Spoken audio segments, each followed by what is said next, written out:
My daughter-in-law secretly sold the only thing I had left of my late wife to fund a luxury vacation to Dubai. When I walked into my garage and found the space empty, I felt my heart stop. I was ready to call the police. I was ready to tear the house down. But then my phone rang.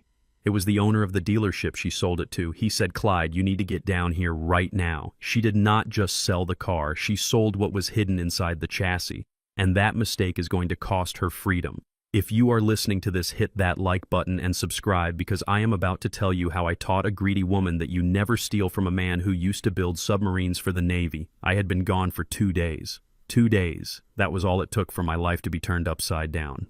I had driven up to Lake Michigan for a solo fishing trip, something I do when the noise of the house gets too loud. I needed the silence. I needed to think about Beatrice. It would have been our 45th anniversary this week. When I pulled my old Ford pickup into the driveway, the sun was setting, casting long orange shadows across the lawn. The house looked peaceful, deceptively peaceful. I did not go inside the house first. I never do. I went straight to the detached garage. It is my sanctuary. It is where I keep her. Beatrice. Not my wife, but the 1967 Shelby GT500 that my wife bought me for our 10th anniversary. Black paint, white racing stripes, a V8 engine that roared like a lion. My wife passed away 5 years ago, sitting in the passenger seat of that car. It was a peaceful heart attack. She just went to sleep while I was driving us to Sunday service. That car was not just metal and rubber to me, it was a mausoleum. It was the last place I held her hand. I pressed the button on the garage door opener. The chain rattled. The door began to lift. I expected to see the glint of the chrome bumper. I expected to smell the mix of high-octane fuel and vintage leather. The door went up, and I stared into the void. Empty. My stomach dropped so hard I felt bile rise in my throat. I blinked, thinking maybe I was having a stroke. Maybe I was old and confused. But no. The concrete floor was bare except for a single oil stain near the center. The tool chest was closed. The car cover was folded neatly in the corner. My first thought was theft. Someone had watched me leave for the lake. They knew what was in there.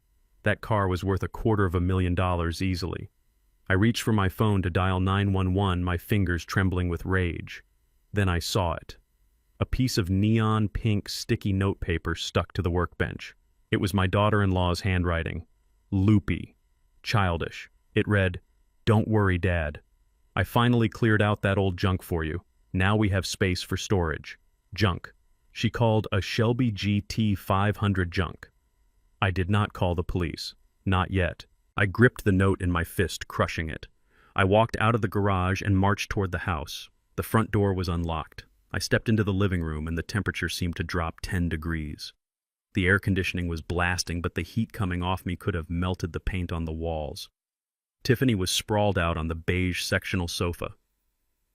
She was wearing a silk robe that probably cost more than my first car. She had a glass of white wine in one hand and her phone in the other. She was scrolling through Instagram, her thumb flicking up and down, up and down. My son Jamal was sitting in the armchair across from her.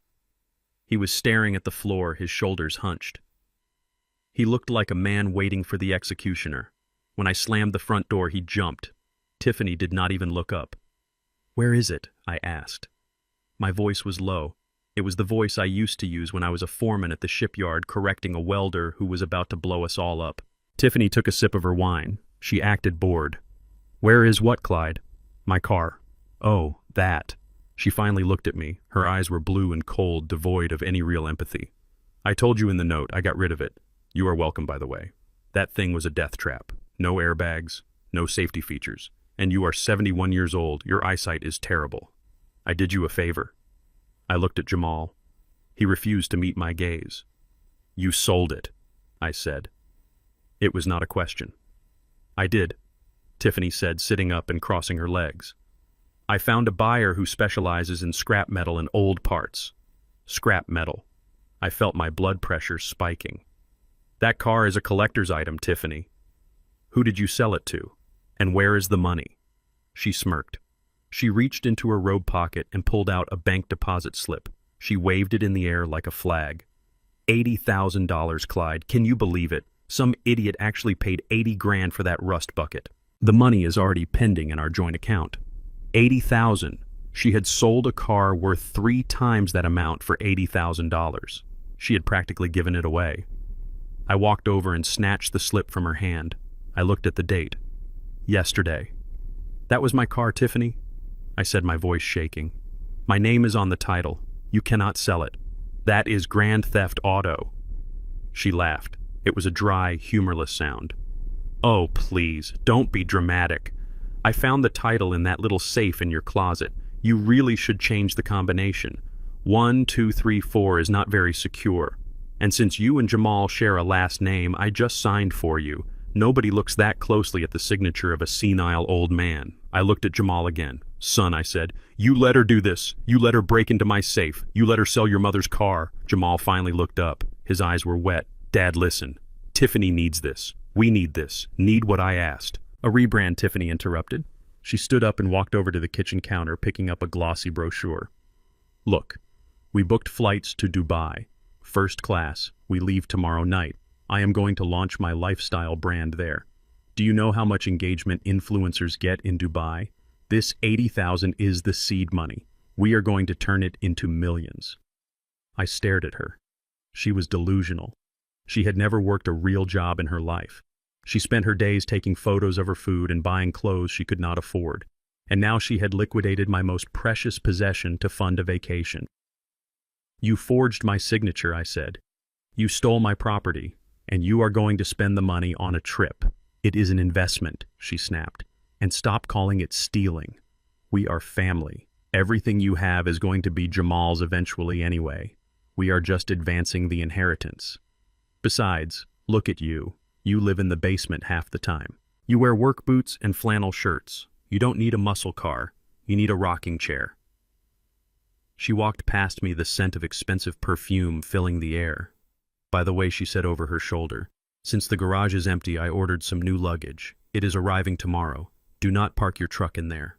She went upstairs, her heels clicking on the hardwood floor. I stood there with Jamal. He looked miserable.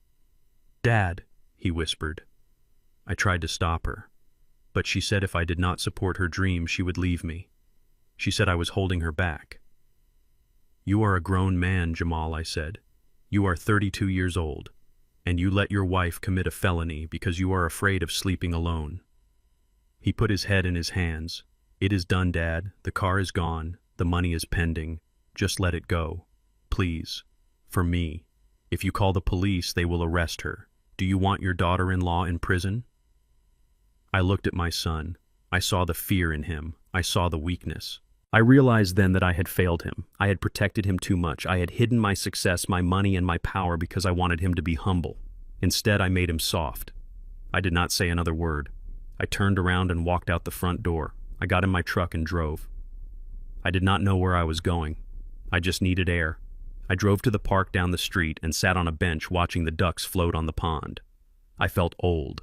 I felt tired. I thought about the car. I thought about the glove box where I kept Beatrice's favorite sunglasses. I thought about the smell of her perfume that still lingered on the upholstery. Tiffany had sold my memories for a plane ticket. I pulled out my phone. My thumb hovered over the emergency dialer. I could call the cops. I could report the car stolen. I could have Tiffany arrested at the airport. It would be easy. But then I thought about Jamal. If I arrested his wife, I would lose him forever. He was weak, yes, but he was my son. I sat there for an hour, the sun dipping below the horizon. I was about to give up. I was about to accept that the car was gone and that I would have to find another way to deal with Tiffany. Then my phone rang. The caller ID said, "Sal's Luxury Auto." Sal was an old friend. We served in the Navy together 40 years ago. He ran the biggest high-end dealership in the state. He was the only mechanic I trusted to touch the Shelby besides myself. I answered. "Hello, Sal." Clyde Sal's voice was urgent. "Where are you?" "I am at the park." "Why?" "Listen to me, Clyde. A woman came in here yesterday. Blonde. Lots of makeup. Attitude problem. She brought in a '67 Shelby, black with white stripes. My heart hammered against my ribs. That is my car, Sal. She stole it." "I knew it," Sal said. "I knew it the second I saw the registration. The signature looked shaky. and she was selling it for 80 grand, Clyde. 80. I knew that car was yours. I recognized the VIN number. Did you buy it? I asked. I had to. Sal said, if I didn't, she would have taken it to some chop shop or sold it to a stranger on Craigslist. I wrote her a check just to get the keys out of her hand, but I haven't cashed it on my end yet. I put a hold on the transfer. Thank God, I breathed. Sal, keep the car. Do not let her have it back. I am coming to get it. Wait, Clyde. There is something else. What? You need to come here. Now. When I was detailing the car, checking the condition, I lifted the carpet in the trunk to check the spare tire well. I froze. You looked in the trunk, I whispered. Yes, Sal said. And Clyde? I found the folder. The silence on the line was heavy. She did not know, did she? Sal asked. She had no idea what she was driving around. No, I said. She thinks it is just a car. You need to get down here, Sal said. We need to talk about what is in that folder, and we need to talk about what you are going to do. Because once she realizes that money isn't clearing, she is going to come back here screaming. I will be there in 20 minutes, I said. I hung up the phone. A cold calm settled over me. The sadness was gone. The tiredness was gone.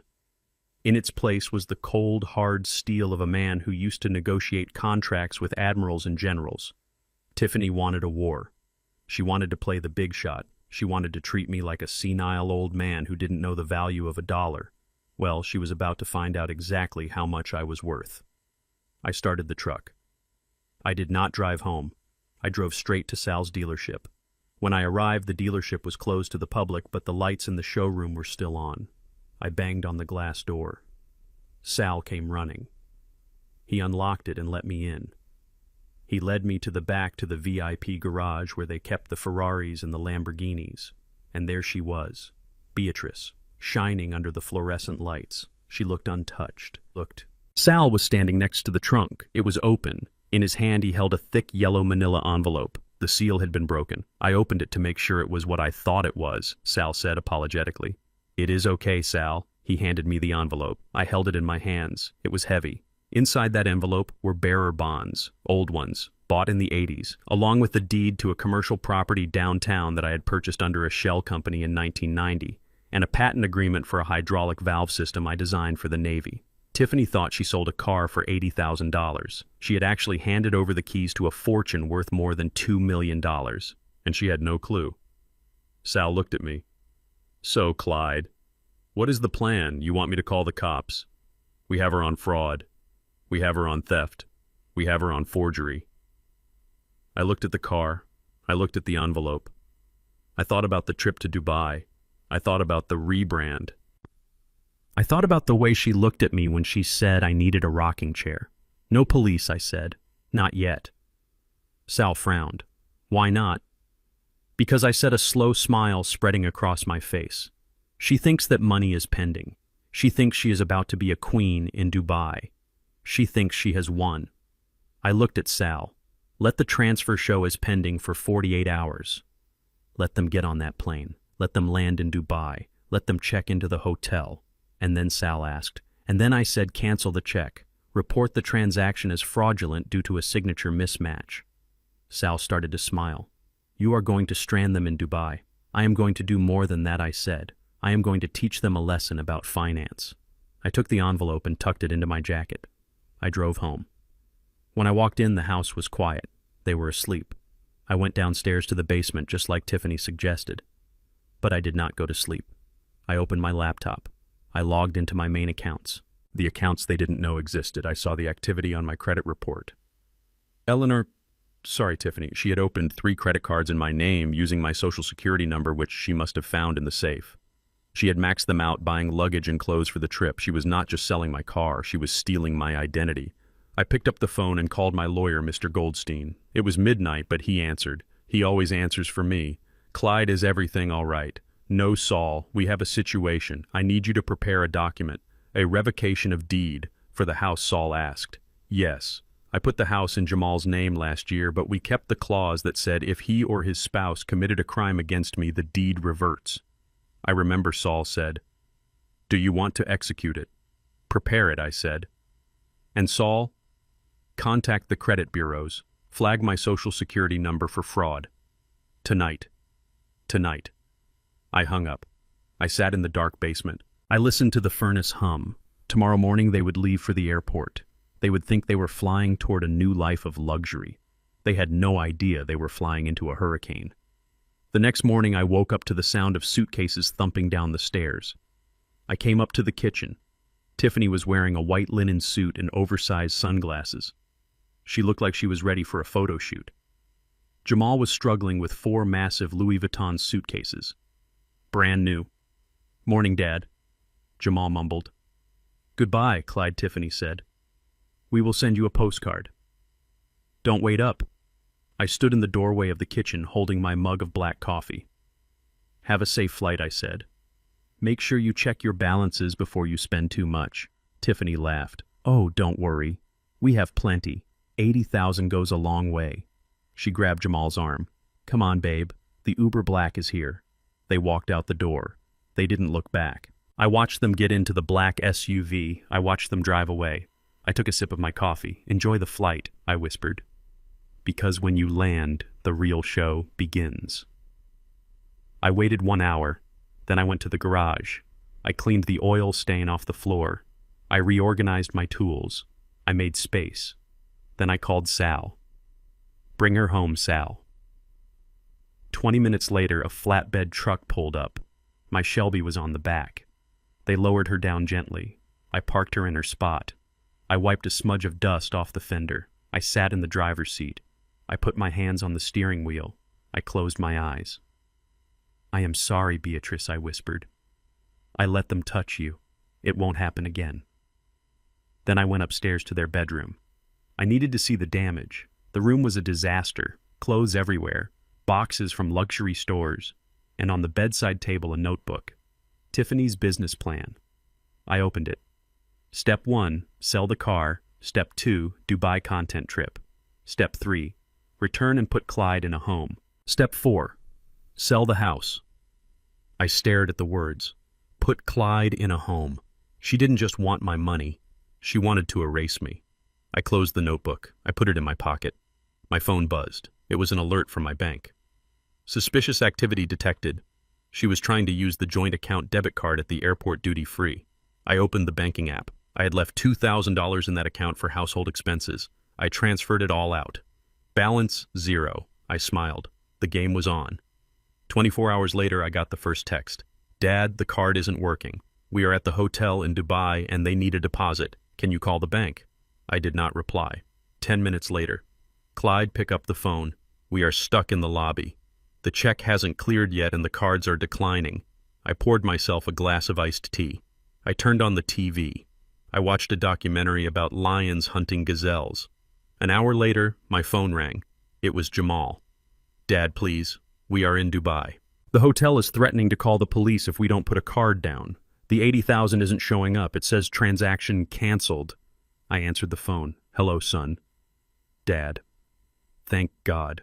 Something is wrong with the bank. The money from the car, it's gone, and the credit cards aren't working." "That is strange," I said. "Dad, you have to help us. Transfer us some money, just until we sort this out." "I can't do that, Jamal." "Why not?" "Because," I said, my voice calm and steady, "I am just a poor old man living in a basement. I don't have any money. Remember." "Dad, stop joking. We are in trouble." "You are not in trouble, son," I said. "You are in a consequence." "What are you talking about?" "I know you sold the car, Jamal. I know you forged my signature. And I know about the plan to put me in a home." There was silence on the line. Then I heard Tiffany screaming in the background. "Give me the phone, Clyde. You listen to me. You fix this right now, or I swear to God." "You will do what, Tiffany?" I asked. "You are 7,000 miles away with no money, no place to stay, and a bounced check." "I did not bounce the check." "You did something, I did nothing, I lied. The dealership owner realized you sold a stolen car. He canceled the payment. He has the car, and he has the police report ready to file." "Police report?" "Yes. Grand theft, forgery, identity theft." She went quiet. Now I said, "You have a choice. You can stay in Dubai and explain to the local police why you can't pay your bill.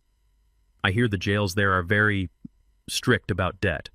Or you can figure out a way home. But we don't have tickets. We bought one way." That sounds like a planning error, I said. Dad. Jamal was crying now.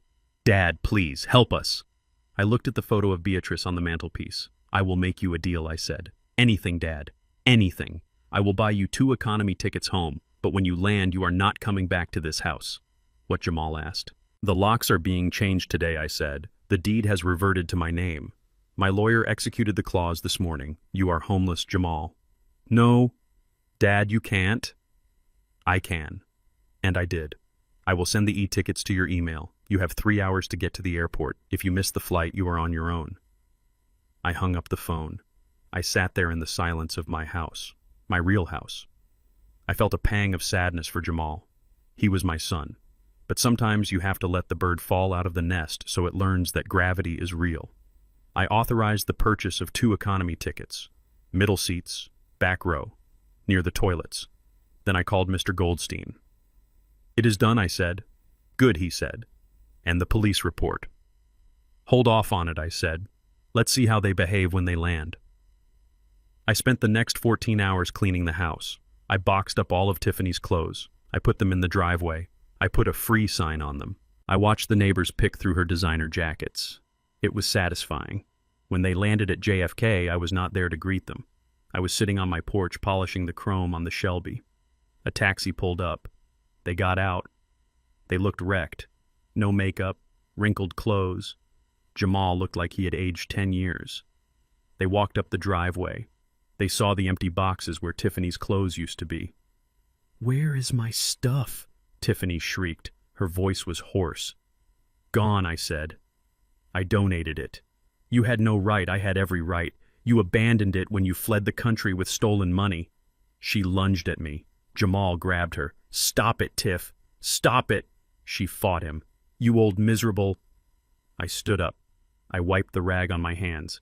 You have 5 minutes to get off my property, I said. Or I called Detective Miller. He is waiting for my call. Tiffany froze. Jamal looked at me. Dad, where are we supposed to go?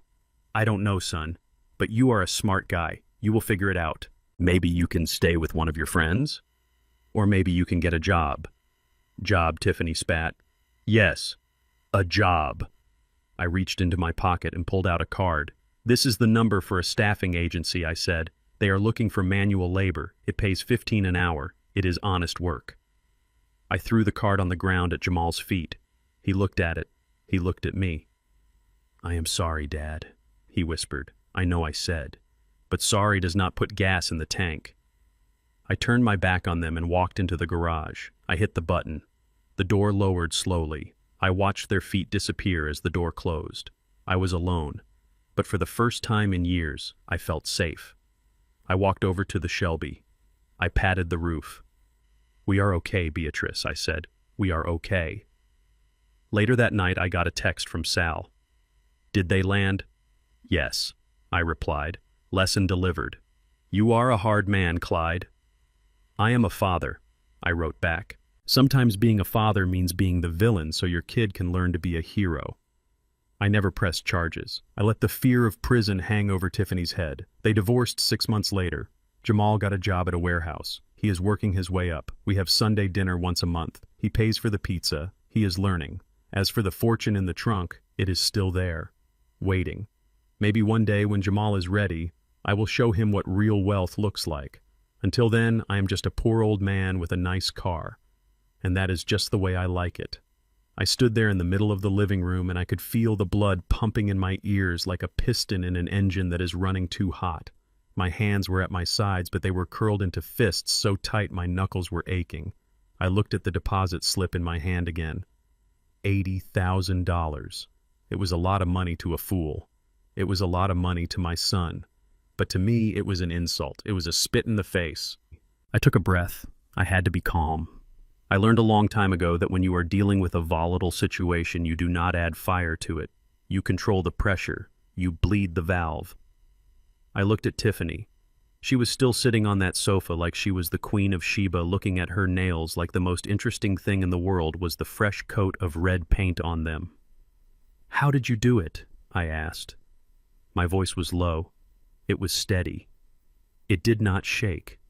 She looked up at me and blinked like she did not understand the question. Do what, Clyde? The title, I said. The title to the Shelby. It was in my safe. That safe is bolted to the floor of my closet. It has a combination lock. I know for a fact I did not leave it open. Tiffany let out a little laugh. It was a high, scratchy sound that grated on my nerves. Oh, that. You really are getting forgetful in your old age, Clyde. You left it wide open. The door was just swinging there. I just reached in and grabbed the folder. I knew she was lying. I have been a mechanic and an engineer for 50 years. I am a man of routine. I lock my doors, I check my valves, I secure my perimeter. I never leave that safe open. She had pried it. Or maybe she guessed the combination. It was Beatrice's birthday. Maybe I was the fool for using a date that meant something to me. But the signature, I said. The car is in my name. Clyde Washington. Not Jamal Washington. Not Tiffany. Me. She shrugged her shoulders. The silk robe slipped a little. She did not care. We have the same last name, Dad, she said.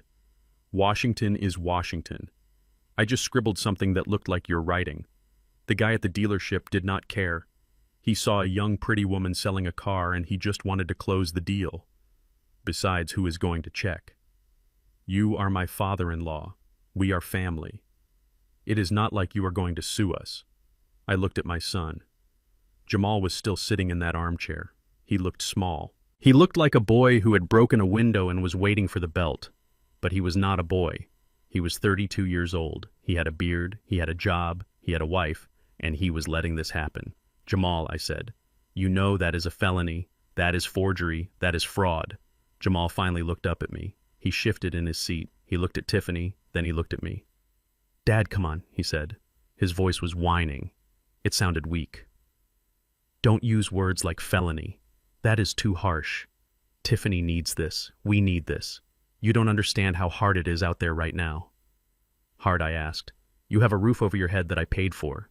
You have food in your fridge that I bought. You drive a car that I put the down payment on. Tell me, son, what is so hard?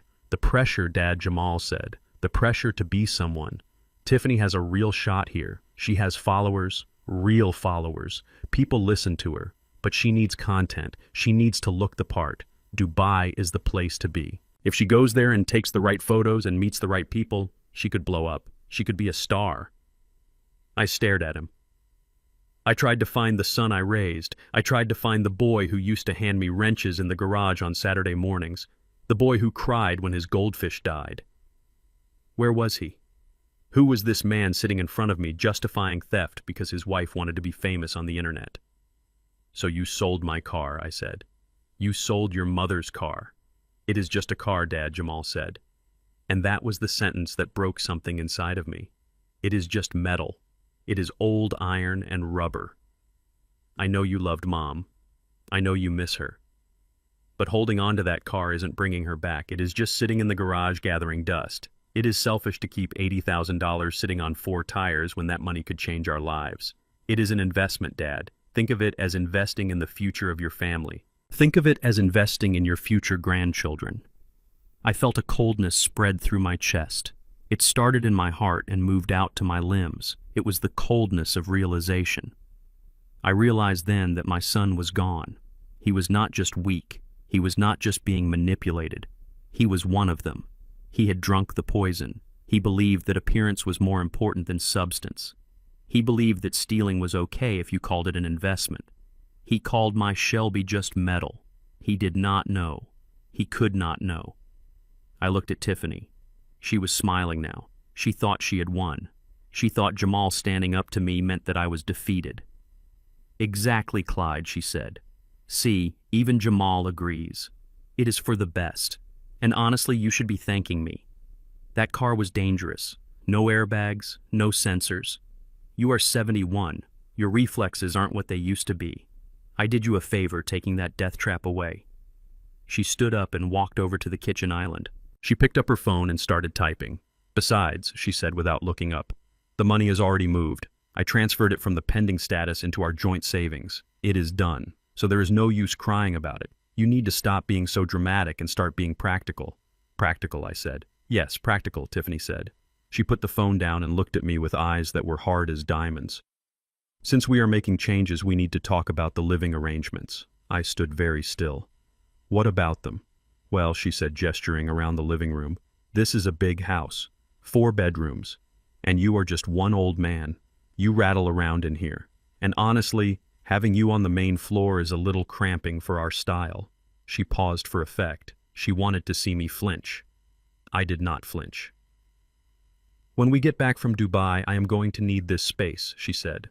I am going to have a lot of new inventory. Clothes, bags, shoes. I need to turn the master bedroom into a closet and a filming studio. Jamal and I need the privacy.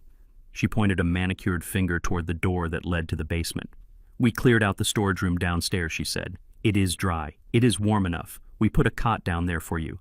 It will be cozy, like a little apartment. You can have your own space, and we can have ours. It is better this way. You won't be in the way when I am filming content. And you won't have to listen to us moving around up here. I looked at Jamal. He was studying the pattern on the rug. He knew this was wrong. He knew it was evil. But he said nothing.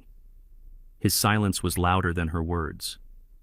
So that is it, I said. You steal my car. You steal my money. And now you are evicting me from my own bedroom, in my own house. It is not your house anymore, Dad, Jamal muttered. You put it in my name last year. Remember, for tax purposes. I remembered. I remembered wanting to make sure he was secure. I remembered wanting to give him a head start. I thought I was being a good father. I thought I was building a legacy. I was digging my own grave. I looked at them, the influencer and the coward. They thought they held all the cards. They thought I was just a retired mechanic living on a pension. They saw grease under my fingernails and flannel on my back, and they saw poverty. They saw weakness. They did not know who I really was. They did not know about the years I spent in the naval shipyards. They did not know about the clearance levels I held. They did not know about the nights I spent hunched over blueprints designing hydraulic systems for nuclear submarines. They did not know about the patent, System for High-Pressure Hydraulic Fluid Regulation in Submerged Vessels. That was the official name. It was a small valve, a tiny piece of metal. But it changed the way submarines handled deep dives. It was used in every naval fleet in the Western world. And every time one was manufactured, I got paid. I have accounts they have never seen. I have investments managed by firms they have never heard of. That $80,000 they were so excited about, that was pocket change. That was what I made in interest in a bad quarter. I could buy their dream trip to Dubai 100 times over and not even notice the dip in my balance. I kept it secret because I wanted them to be normal. I wanted them to work. I wanted them to have character. But looking at them now, I realize that character is not something you can gift, and it is not something you can teach to people who do not want to learn. I took a deep breath. The anger was still there, but it had changed. It was no longer hot and explosive. It was cold. It was calculating. It was the kind of focus you need when you are disarming a live torpedo. You are right, I said. Tiffany blinked. She looked surprised. I am. Yes, I said. I am an old man. I don't need a fast car. And maybe the basement is better. It is quieter down there. I saw the relief wash over Jamal's face. He let out a breath he had been holding. Thanks, Dad. I knew you would understand. It is just temporary. Just until we get settled. Sure, son, I said. Just temporary. Tiffany clapped her hands together. Great. That is settled then.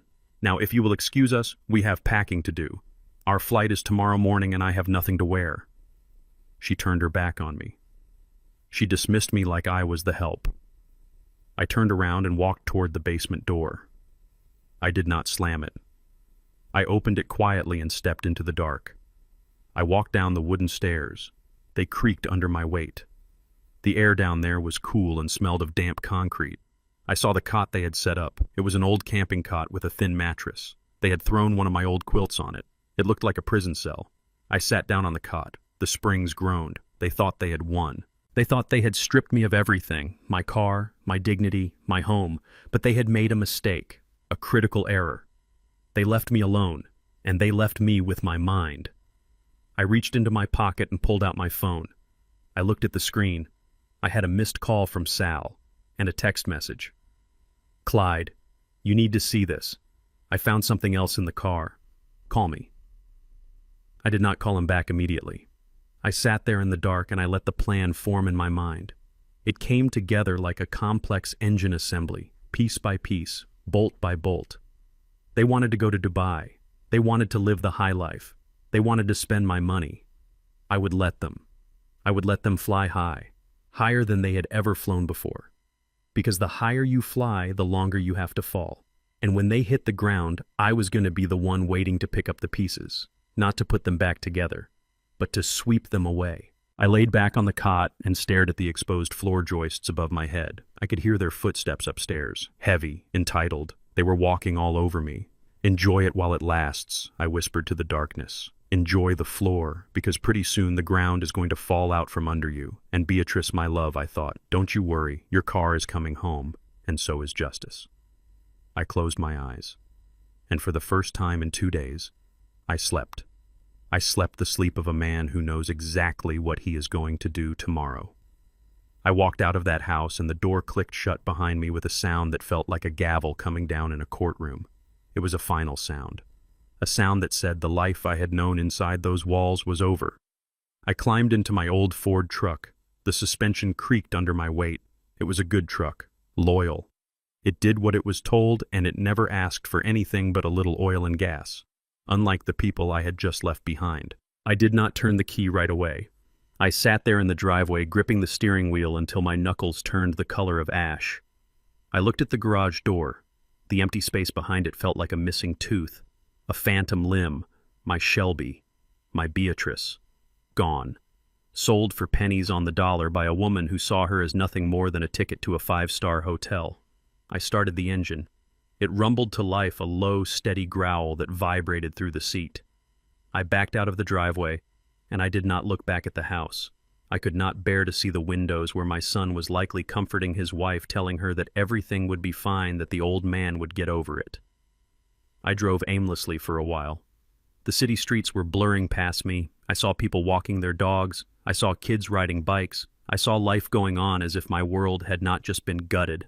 I ended up at Washington Park. It is an old park with big oak trees that have been standing since before I was born. Beatrice and I used to come here. We would sit by the pond and watch the swans. She used to say that swans were the only creatures that truly knew how to love because they mated for life. I wondered what she would think of her son now. I wondered if she would be ashamed. I parked the truck and walked over to a wooden bench facing the water. The wood was rough against my back. The sun was going down, casting long shadows across the grass. It was getting cold, but I did not feel it. The cold inside me was deeper than the air. I pulled my phone out of my pocket. It felt heavy in my hand like a loaded weapon. I unlocked the screen and opened the keypad. I typed in 3 numbers, 911. My thumb hovered over the call button. It would be so easy. All I had to do was press that green circle. I would tell the operator that my vehicle had been stolen. I would give them the VIN number. I would tell them who took it. Within an hour, the police would be at my door. They would put cuffs on Tiffany. They would probably put cuffs on Jamal too as an accomplice. I closed my eyes and I imagined it. I imagined the blue lights flashing in the driveway. I imagined the neighbors coming out to watch. I imagined Jamal being shoved into the back of a squad car, his head ducked low in shame. I wanted it. God help me, I wanted it. I wanted them to feel the fear I felt when I opened that garage door. I wanted them to know that actions have consequences. But then I saw Jamal's face in my mind, not the man sitting in the armchair making excuses, but the boy who fell off his bike and scraped his knee and tried not to cry because he wanted to be tough like his daddy. The boy who made me a card out of construction paper for Father's Day that said, "You are my hero." If I made that call, I would destroy him. He would have a felony record. He would lose his job. He would never be able to get a security clearance. He would be ruined. I was a father. And a father protects his children even when they do not deserve it, even when they hold the knife that cuts you. I lowered the phone. I deleted the numbers. I let out a breath that sounded like a tire losing air. I could not do it. I could not send my own son to prison. I sat there for a long time watching the light fade from the sky. I felt like an old fool. A weak old man who let his family walk all over him because he was too soft to fight back. Maybe Tiffany was right. Maybe I did need a rocking chair. Maybe I should just go quietly into the night and let them pick the meat off my bones. Then my phone rang. The sound was loud in the quiet park. It startled a duck near the water's edge. I looked at the screen. Sal's luxury auto. Sal, Salvatore Moretti. We served on the USS Enterprise together back in the 70s. He was a mechanic in the motor pool and I was in engineering. We bonded over the smell of diesel and the noise of the turbines. When we got out, I went into defense contracting and he opened a used car lot. Now, 40 years later, he owned the biggest luxury dealership in the state. He was the only man I let work on the Shelby. He knew every bolt in that car. He knew what it meant to me. I swiped the answer button. "Hello, Sal." My voice sounded gravelly and old. "Clyde." Sal's voice was tight. Urgent. "Where are you right now?" "I am at the park. Washington Park." "Why?" "You need to get down here, Clyde. To the dealership. Right now." I sighed. "I am not in the mood for a visit, Sal. I am having a bad day." "Listen to me, Clyde. This is not a social call. A woman came in here yesterday. Blonde. Flashy. Carrying a Birkin bag that looked fake. She sold me a car. I went rigid. My hand gripped the phone so hard the plastic creaked. What kind of car, Sal? You know what kind of car, Clyde. A 1967 Shelby GT 500. Black on black. White racing stripes. Mint condition. I closed my eyes. The pain washed over me again, fresh and sharp. "She sold it to you," I whispered. "She did," Sal said. "She walked in here acting like she owned the place. Said she wanted to liquidate an asset for her father-in-law who was moving into assisted living. Said he could not drive anymore." Assisted living. The lie burned in my gut. "Did you buy it, Sal?" I had to, Clyde. Sal's voice dropped lower. She was asking $80,000. 80. "You and I both know that car is worth $250,000 on a bad day. If I didn't buy it, she would have gone down the street to those sharks at CarMax, or worse, she would have put it on Craigslist and some kid would have wrapped it around a telephone pole by sunset." I had to get the keys out of her hand. "You have it," I asked. "You have Beatrice." "I have her," Sal said. "She is safe. She is in the back. In the VIP bay. Nobody touches her but me." Thank God, I breathed. "Thank you, Sal. I will write you a check. I will buy it back. Whatever you paid plus your trouble. We can figure that out later," Sal said. "That is not why I am calling you, Clyde. There is something else." "What?" "When I was processing the intake, I have to check everything, you know that. I have to check the VIN, the chassis, the engine block numbers. I was going through the car making sure everything was legitimate. And she is stupid, Clyde. She is so incredibly stupid. She was so busy trying to get that check and get out the door, she didn't check the car. She didn't clean it out." "What do you mean?" "You need to come see this yourself," Sal said.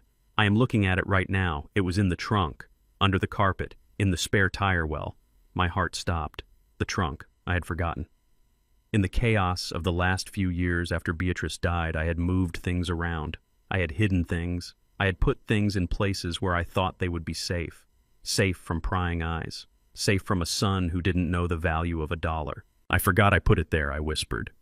"Well, it is still there," Sal said. "And Clyde, the seal is broken on the envelope, but the contents look untouched. I don't think she saw it. I think she just threw the spare tire jack on top of it and never looked twice."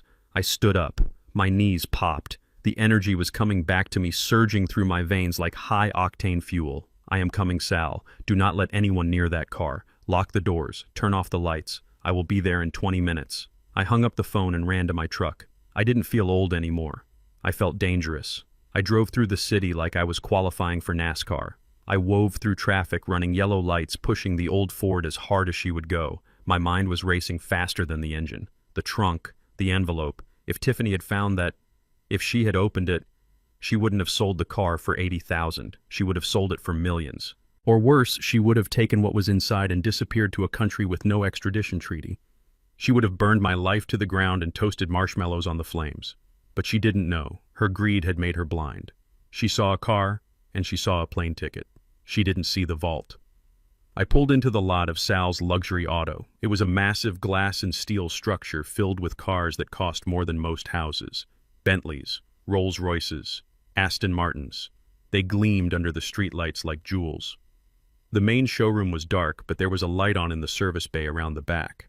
I drove around and saw Sal standing by the roll-up door. He looked worried. He was smoking a cigar, pacing back and forth. When he saw my truck, he threw the cigar on the ground and stomped it out. He opened the door and waved me in. I pulled the truck inside and killed the engine. The silence of the garage descended on us. It smelled of oil and rubber and money. Sal walked over and shook my hand. He gripped it hard. He was a short man, barrel-chested with hands like catcher's mitts. He looked me in the eye. "You look like hell, Clyde. I feel like hell, Sal." He nodded. "Come on, she is back here." He led me through the rows of cars, past a red Ferrari that was up on a lift past a vintage Jaguar that was being restored. We walked to the very back of the shop to a private bay that was enclosed in glass. It was climate-controlled, dust-free.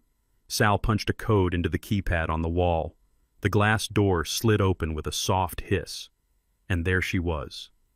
Beatrice. My Shelby. She sat in the center of the room under the bright LED lights, looking like a predator waiting to pounce.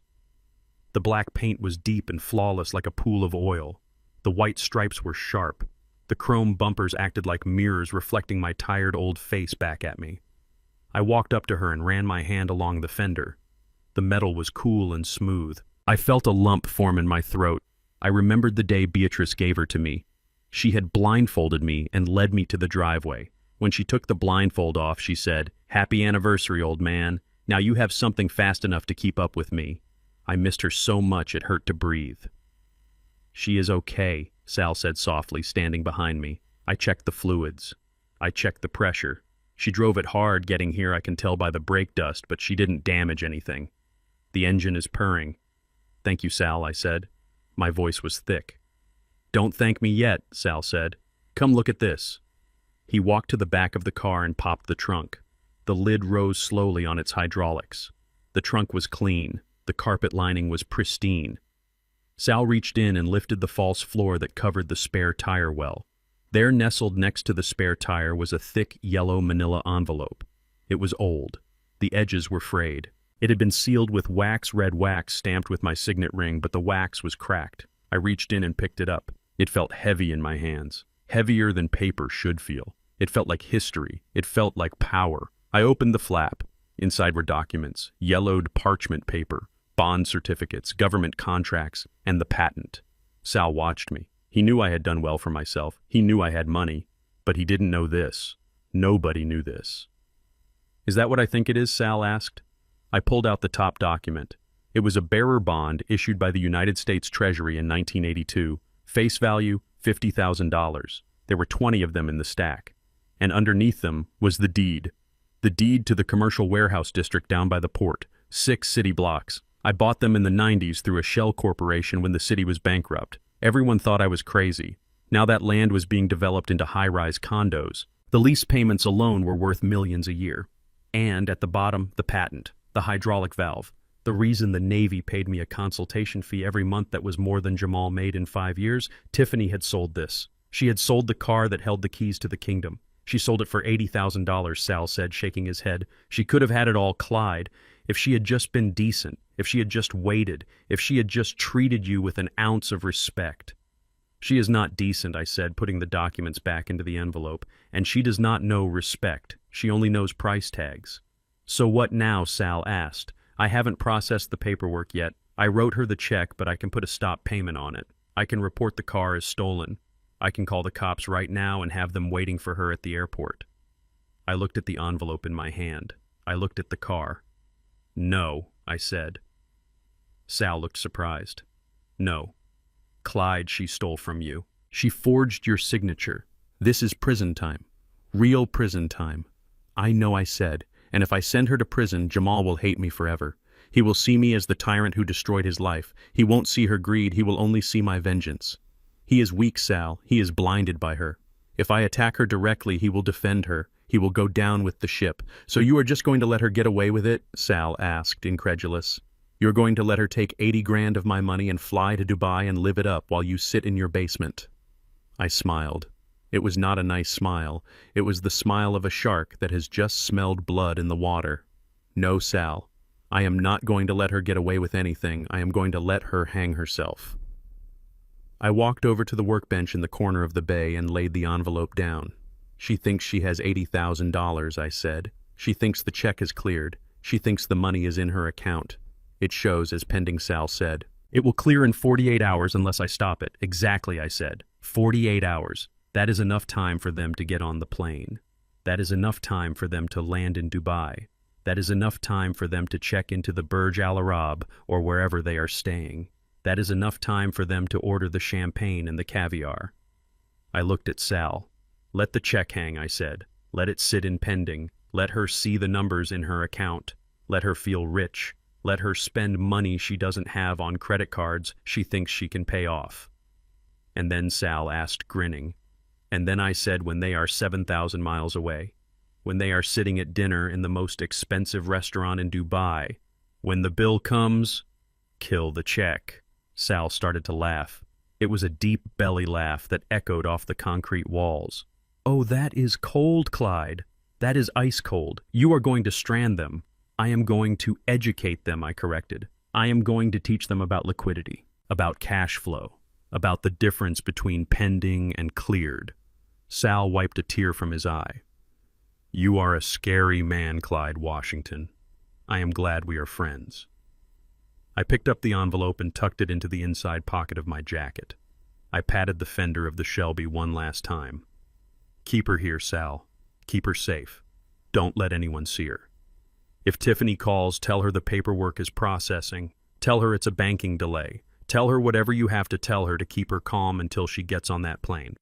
I got you, Sal said. I will tell her the bank's computers are down.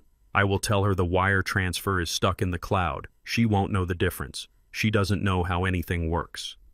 Good, I said. I started to walk toward the door. Clyde, Sal called out. I stopped and turned around. What about the son, Sal asked. Jamal. He is a good kid deep down, isn't he? I remember him when he was little. He used to come in here with you. He is, I said, but he is lost. He has forgotten who he is. He thinks he can buy respect. He thinks he can marry class. He is going to get hurt, Sal said. When this all blows up, he is going to be in the middle of the blast radius. I know, I said quietly. I know. But sometimes, Sal, you have to break a bone to reset it properly. He needs to see her for what she is. He needs to see her when the money runs out. He needs to see her when the credit cards decline. He needs to see her when there is no audience and no Instagram filter. Only then will he wake up. And if he doesn't, Sal asked. Then I have lost him, I said, and nothing I do will matter anyway.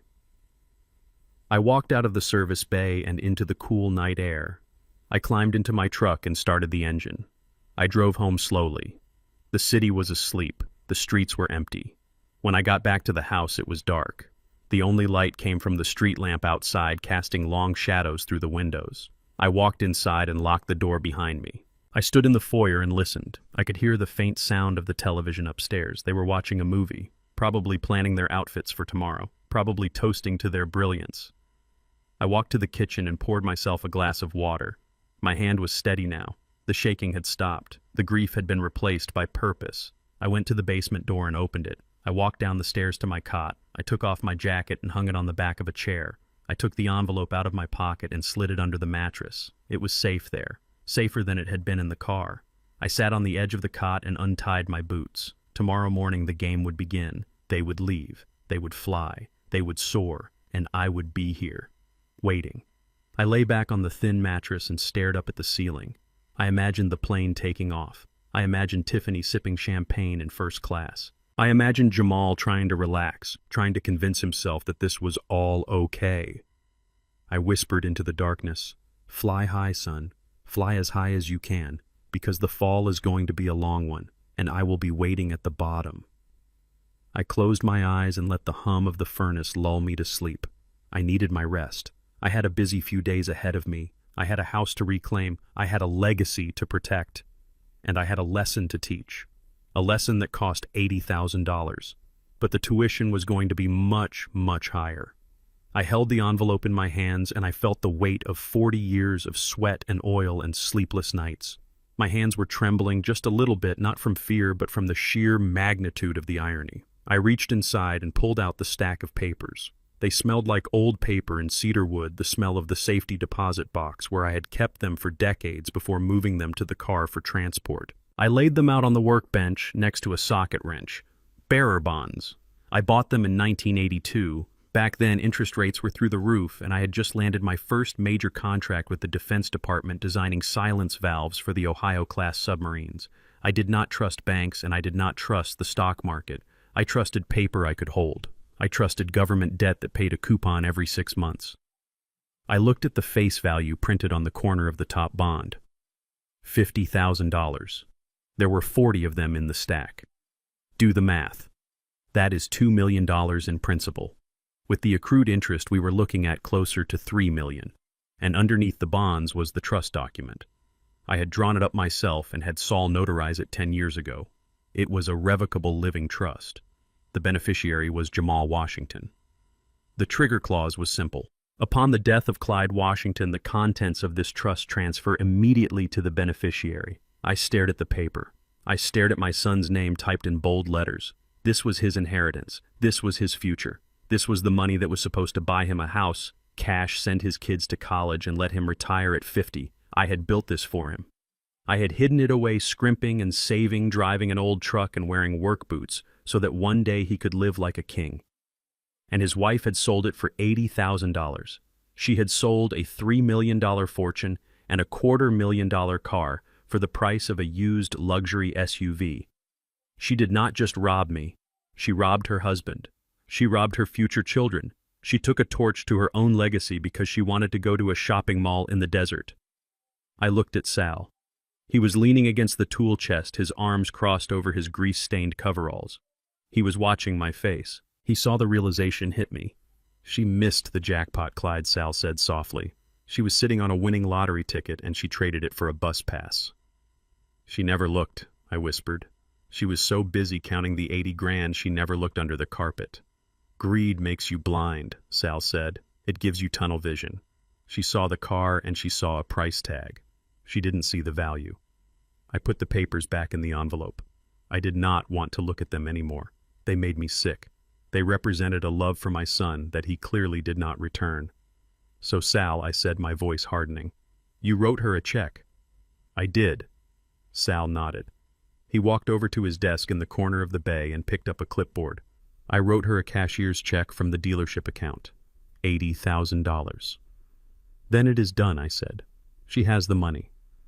Sal smiled. It was a small, tight smile. The kind of smile a mechanic gives you when he knows he fixed the problem before you even knew you had one. Clyde, we have known each other a long time. Do you really think I would hand over 80 grand to a woman with a shaky hand and a forged title without covering my ass? I looked at him. What did you do? I gave her the check, Sal said. But I flagged it in the system. I called my banker right after she walked out the door. I told him I suspected fraud on the title. I told him to put a 72-hour hold on the funds, standard procedure for a suspicious transaction.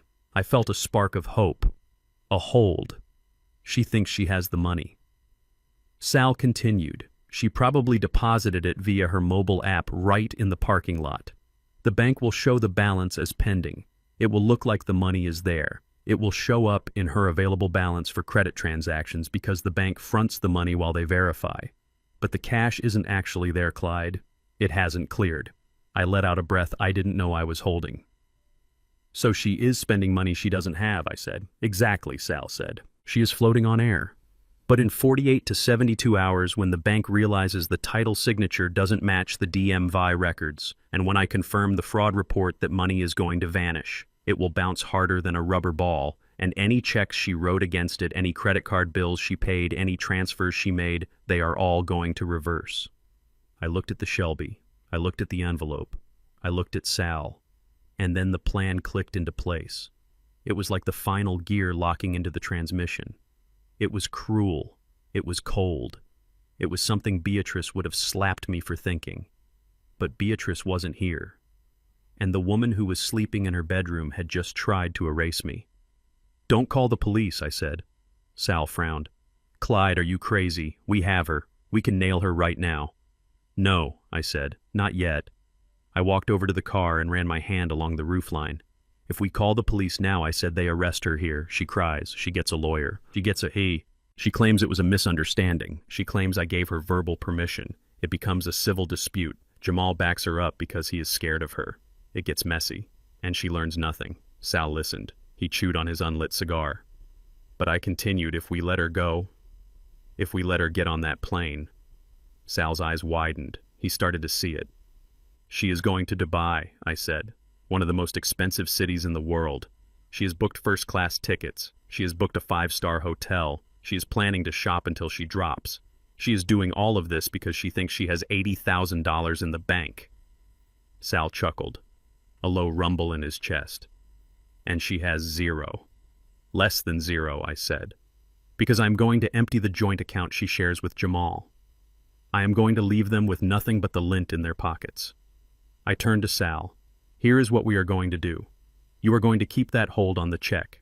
Do not cancel it yet. Just let it sit in pending. Let it tease her. Let her see that number on her screen. Let her feel safe. And then Sal asked, let them fly, I said. Let them land. Let them check into the hotel. Let them eat a $2,000 dinner. Let them get comfortable. I paused. I imagined Tiffany's face. I imagined the arrogance. And then I said, when they are 7,000 miles from home in a country with strict laws about unpaid debts, kill the transfer. Sal let out a low whistle. That is nuclear Clyde. If she can't pay her hotel bill in Dubai, they don't just kick you out, they arrest you. Debt is a crime over there. I know, I said. I did some consulting work in the Emirates back in the 90s. I know exactly how their legal system works. If you bounce a check or default on a bill, you go to jail until you pay. You are going to let them get arrested? Sal asked. His voice was serious now. He was looking at me not as a friend, but as a man who was seeing a side of me he hadn't seen since the war. I am going to let them face the consequences of their actions, I said. I am going to let them feel what it is like to be powerless. I am going to let them understand that money is not a toy. It is a tool, and when you play with it, you get cut.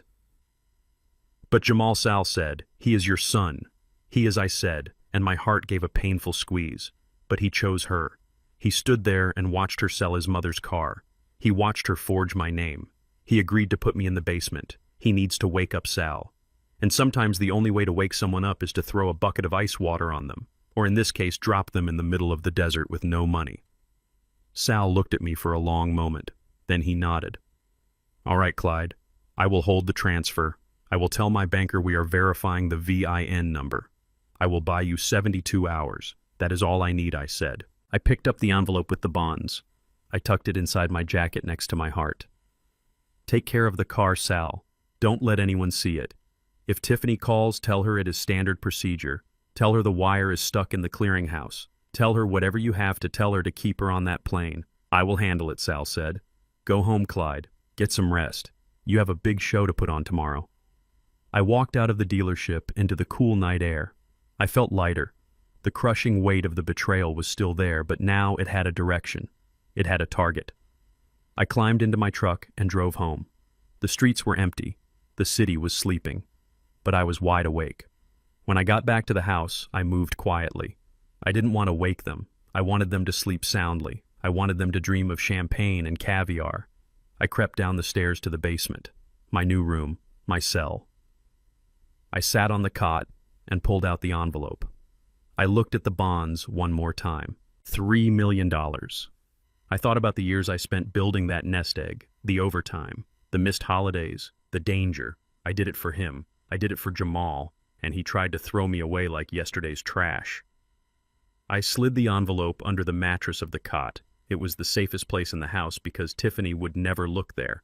She would never lower herself to look under the bed of a poor old man. I lay down and stared at the ceiling. I could hear the floorboards creak above me. They were walking around up there, probably packing, probably laughing. Laugh while you can, I whispered to the darkness, because the clock is ticking. 72 hours, that was all the time they had left. And then the check would bounce, and reality would hit them like a freight train. I closed my eyes, and for the first time in a long time, I smiled. It was not a happy smile. It was the smile of a man who has just armed a trap and is waiting for the snap. I went back inside the house and walked up the stairs to the master bedroom. It was strange walking into a room that had been mine for 30 years knowing it was no longer my territory. I pulled 2 cardboard boxes from the back of the closet. They were old boxes, dusty, used for Christmas ornaments usually. Now they were for my life. I started packing. I did not take much. I took my work boots, my flannel shirts, a few pairs of denim jeans that were soft from years of washing. I took the picture of Beatrice from the nightstand. I took my Bible. I took my medication. Tiffany stood in the doorway, leaning against the frame, watching me. She had a glass of wine in her hand, even though it was barely noon. She was smiling that tight, victorious smile of a general watching the enemy surrender their sword. "You are making the right choice, Clyde," she said, swirling the wine. "You will be more comfortable down there. Less stairs to climb. It is better for your knees." I did not look at her. I just kept folding my shirts, placing them neatly in the box. I learned in the Navy that order is the only defense against chaos. When the world is falling apart, you make your bed. You fold your clothes. You maintain discipline. "I am sure it will be fine," I said. My voice was flat, emotionless. She turned her head toward the hallway where Jamal was hovering. He couldn't even look in the room. He was pretending to check the thermostat. "See, Jamal?" She called out, her voice loud and sharp. "I told you he would be reasonable. The old man knows his place. He knows when to step aside and let the next generation take over. It is the circle of life, babe." I paused with a sock in my hand. The old man knows his place. She was right. I did know my place. My place was the captain of this ship, and I was about to jettison the cargo to save the vessel. I finished packing. I taped the boxes shut. I lifted one onto my shoulder. It wasn't heavy. A man's needs are simple when he has nothing left to prove. I walked past Tiffany. She did not move out of the way. I had to turn my body to squeeze through the door frame. I smelled her perfume. It was cloying, sweet, expensive. It smelled like greed. I walked past Jamal in the hallway. "Dad," he whispered. "Let me help you with that." He reached for the box. I pulled away. "I got it, son," I said. "I have carried heavier things than this." I walked down the hall to the kitchen door that led to the basement. I opened it and stared down into the dark. The stairs were steep. The wood was unfinished. I went down, one step at a time. The air got cooler. The smell changed from lavender air freshener to damp earth and concrete. I reached the bottom and set the box on the floor. I went back up for the second one.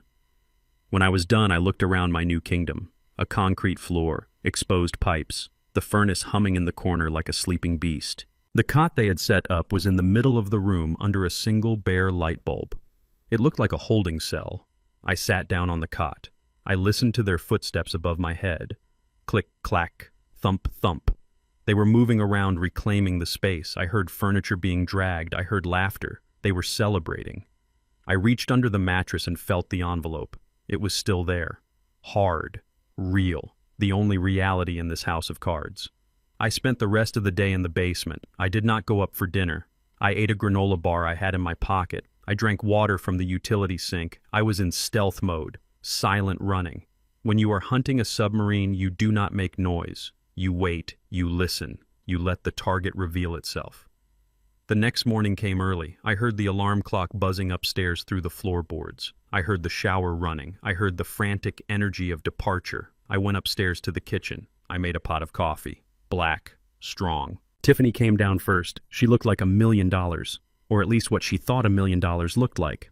White linen suit. Gucci sunglasses. A scarf that probably cost more than my first truck. She was dragging a suitcase that was so new the tags were still on it. "Morning, Clyde," she said, not looking at me. She went straight to the fridge and grabbed a bottle of water. Jamal came down a minute later. He was struggling. He had 4 suitcases, big ones, hard shell, designer print. He looked exhausted already. "Morning, Dad," he mumbled. I leaned against the counter sipping my coffee. "Big day," I said. "Huge day," Tiffany corrected. "We are going to change the game, Clyde. You watch. When we get back, things are going to be different." "I have no doubt about that," I said. She checked her phone. "The Uber Black is 5 minutes away. Jamal, did you grab my ring light?" "I got it, babe," Jamal said. "Did you grab the camera bag?" "I got it." "Did you transfer the rest of the car money to the checking account?" "I did it last night," Jamal said. "It showed as available balance this morning," good Tiffany said. "Because I plan on doing some damage at the airport. I need a new tote bag for the flight." I watched them. They were vibrating with adrenaline, the high of unearned wealth. It is a powerful drug. It makes you feel invincible. It makes you feel like the laws of physics do not apply to you. A car honked outside. "That is us," Tiffany squealed. She grabbed her carry-on. "Let's go, Jamal. Dubai is waiting." She walked to the door. She paused with her hand on the knob. She turned to look at me one last time. Her eyes swept over my flannel shirt, my work pants, my boots. She sneered. "Try to keep the basement clean, Clyde," she said. "And don't come upstairs unless it is an emergency. I don't want the house smelling like old man when we get back." "I will do my best," I said. She opened the door and walked out into the sunlight. Jamal followed her, dragging the luggage. He stopped in the doorway. He looked at me. There was something in his eyes. Guilt, maybe. Or fear. "Bye, Dad," he said. "Goodbye, son," I said. He walked out and closed the door. I moved to the window. I pulled back the curtain just an inch. I watched the driver load their bags into the back of a black Cadillac Escalade. I watched Tiffany get into the back seat. She was already on her phone, probably posting a selfie. #JetSet. #blessed. I watched the car pull away. I watched it turn the corner and disappear. I let the curtain fall back into place. The house was silent. I walked to the living room and sat down in the armchair Jamal had vacated. I pulled out my phone. I am a man who likes information. Information is ammunition. Before I retired, I set up alerts, notifications. I like to know when things move. I opened my banking app. I had access to the joint account I shared with Jamal. It was an old account from when he was in college. I never used it, but my name was still on it. I could see the transactions. I saw the deposit, $80,000, pending. And I saw the available balance. The bank, in its infinite wisdom, had made $10,000 of it available immediately as a courtesy. And then I opened my credit monitoring app. This was the part that made my blood run cold. 3 days ago, there had been an inquiry on my credit report, a hard pull, from American Express. And yesterday a new account had been opened, a platinum card, in the name of Clyde Washington. She had done it. She had stolen my identity. She must have found my social security card in the safe along with the car title. She applied for the card using my credit score, which was perfect, and her income, which was imaginary. She probably listed the car sale as assets. I logged into the American Express portal.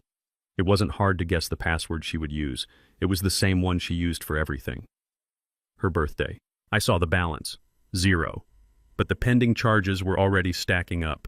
$2,000 for the flight upgrade. $500 for the Uber Black. $3,000 at a boutique in the city yesterday. She was maxing me out. She was bleeding me dry before she even left the ground. I watched the screen for the next 2 hours. It was like watching a train wreck in slow motion. Charge. JFK duty-free. $400.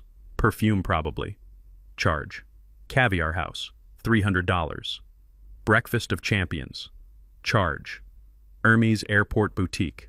$5,000. There was the new tote bag. She was burning through money she didn't have on a card that was fraudulent based on a check that was going to bounce. It was a masterclass in financial suicide. I sat there and I let her do it. I did not call the bank. I did not freeze the card. Not yet. I wanted the debt to be real. I wanted the theft to be undeniable. I wanted the paper trail to be so long and so thick that no lawyer in the world could argue it was a misunderstanding. Around noon, I got a text message. It was from Tiffany. It was a picture. A selfie. She was sitting in a first-class seat holding a glass of champagne. Jamal was next to her looking nervous but trying to smile. The caption read, "Wheels up, next stop Dubai. Haters gonna hate, but we are elevating." And then a second text came through, just for me. "Dad, make sure you water the plants and stay out of the master bedroom. Don't touch my stuff. I have cameras." I stared at the phone. Don't touch my stuff. She stole my car. She stole my credit. She stole my house. And she was telling me not to touch her stuff. I typed out a reply. My thumbs were heavy on the glass screen. "Have a safe flight, Tiffany. Enjoy it while you can." I hit send. I watched the little bubble indicate that it was delivered. I imagined her reading it. She probably laughed. She probably showed it to Jamal and said, "Look, the old man is trying to be ominous." She probably thought I was bitter. She probably thought I was powerless. She had no idea that I was the one flying the plane. I put the phone down. I stood up and walked to the kitchen. I poured the rest of the coffee down the sink. I had work to do. I went to the basement and retrieved the envelope from under the mattress. I put it in my pocket. Then I went to the garage. I got into my truck. I drove to Mr. Goldstein's office. Saul Goldstein. He has been my lawyer for 30 years. He handles my patents. He handles my real estate. He knows where all the bodies are buried because he helped me dig the holes, legally speaking. I walked into his office without an appointment. His secretary looked up startled, but then she saw who it was. "Mr. Washington," she said, "go right in." I walked into Saul's office. He was on the phone, but he hung up when he saw my face. "Clyde," he said, standing up, "you look like you are ready to kill someone." "Not kill Saul," I said, sitting down in the leather chair opposite his desk. "Just evict." I pulled the envelope out of my pocket and tossed it on his desk. "And I need to update my will." Saul picked up the envelope. He looked inside. His eyebrows shot up. "You finally brought them out," he said. "It is time I said." "And Clyde, what is going on? My son and his wife just got on a plane to Dubai," I said. "They sold my Shelby to pay for it. They forged my signature, and she opened credit cards in my name." Saul's face went hard. He was a shark, too, in his own way. "That is criminal, Clyde. That is prison. I know I said. But I want to do this the right way. I want to execute the clawback clause on the house deed. The one we put in last year," Saul asked. "The moral turpitude clause. That is the one I said. If the grantee commits a felony against the grantor, the deed reverts immediately. I have the paperwork right here," Saul said, opening a file drawer. "All we need is proof of the felony." I pulled out my phone. I showed him the banking alerts. I showed him the credit card notifications. I showed him the text messages.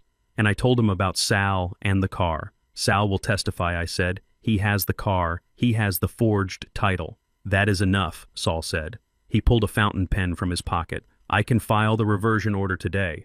By the time they land, that house will be yours again, legally." "Do it," I said. "And Clyde," Saul said, looking at me over his glasses. "What about the accounts, the joint one, and the credit cards?" I leaned back in the chair. "Let them run," I said. "Let her spend every dime of the credit limit.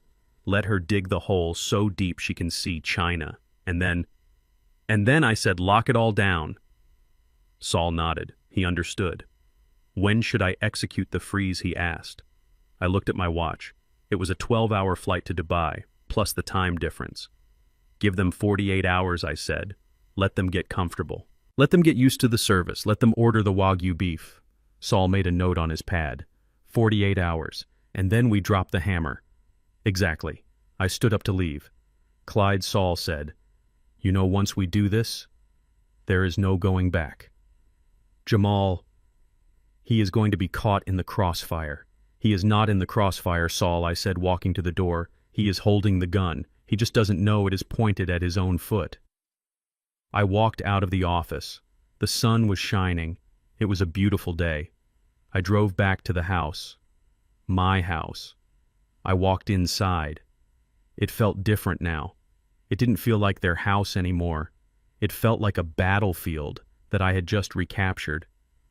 I went upstairs to the master bedroom, Tiffany's sanctuary. I ignored her warning about the cameras. If she was watching, let her watch. Let her see the old man walking through her kingdom. I looked at the closet. It was stuffed with clothes, designer labels, things she had bought with my money, with the money she stole from the future of her own family. I walked over to the window and looked out at the street. "Enjoy your flight, Tiffany," I whispered. "Drink the champagne. Eat the caviar. Because when you land, you are going to find out that the credit limit on your life has just been reached, and I am the one who holds the bill." I stood in the center of the master bedroom, and the silence of the house felt heavy like the air before a thunderstorm. Tiffany had told me not to touch her stuff. She had warned me about cameras. I looked up at the corner of the room where a small black lens blinked a slow, rhythmic red light. I stared right into it. I wanted her to see me. I wanted her to know that the old man she had banished to the basement was walking through her sanctuary. I walked over to the desk in the corner. It was a sleek white thing, modern and flimsy, just like everything else she bought. It was covered in clutter. Makeup brushes, diet pills, and stacks of paper. I sat down in her chair. It creaked under me. I started shifting through the papers. I am a man who reads blueprints for fun. I know how to follow a line. I know how to trace a system back to its source. And what I saw on that desk was a schematic of a disaster. The first thing I found was a stack of unopened envelopes. They were stuffed into a drawer like dirty laundry. I picked one up. It was from a credit card company. Final notice. I opened it. The balance was $25,000. Past due. The interest alone was more than most people's car payments. I opened another one. A personal loan. Defaulted. I opened a third. A letter from a collection agency threatening legal action. Tiffany wasn't just living beyond her means. She was drowning. She was running a Ponzi scheme on her own life, using one card to pay off the interest on another, shuffling debt around like a street hustler with 3 cups and a ball. But then I found the bottom layer. The stuff she didn't leave in the drawer. It was tucked inside a hollowed-out book on the shelf. A fake book titled The Art of Success.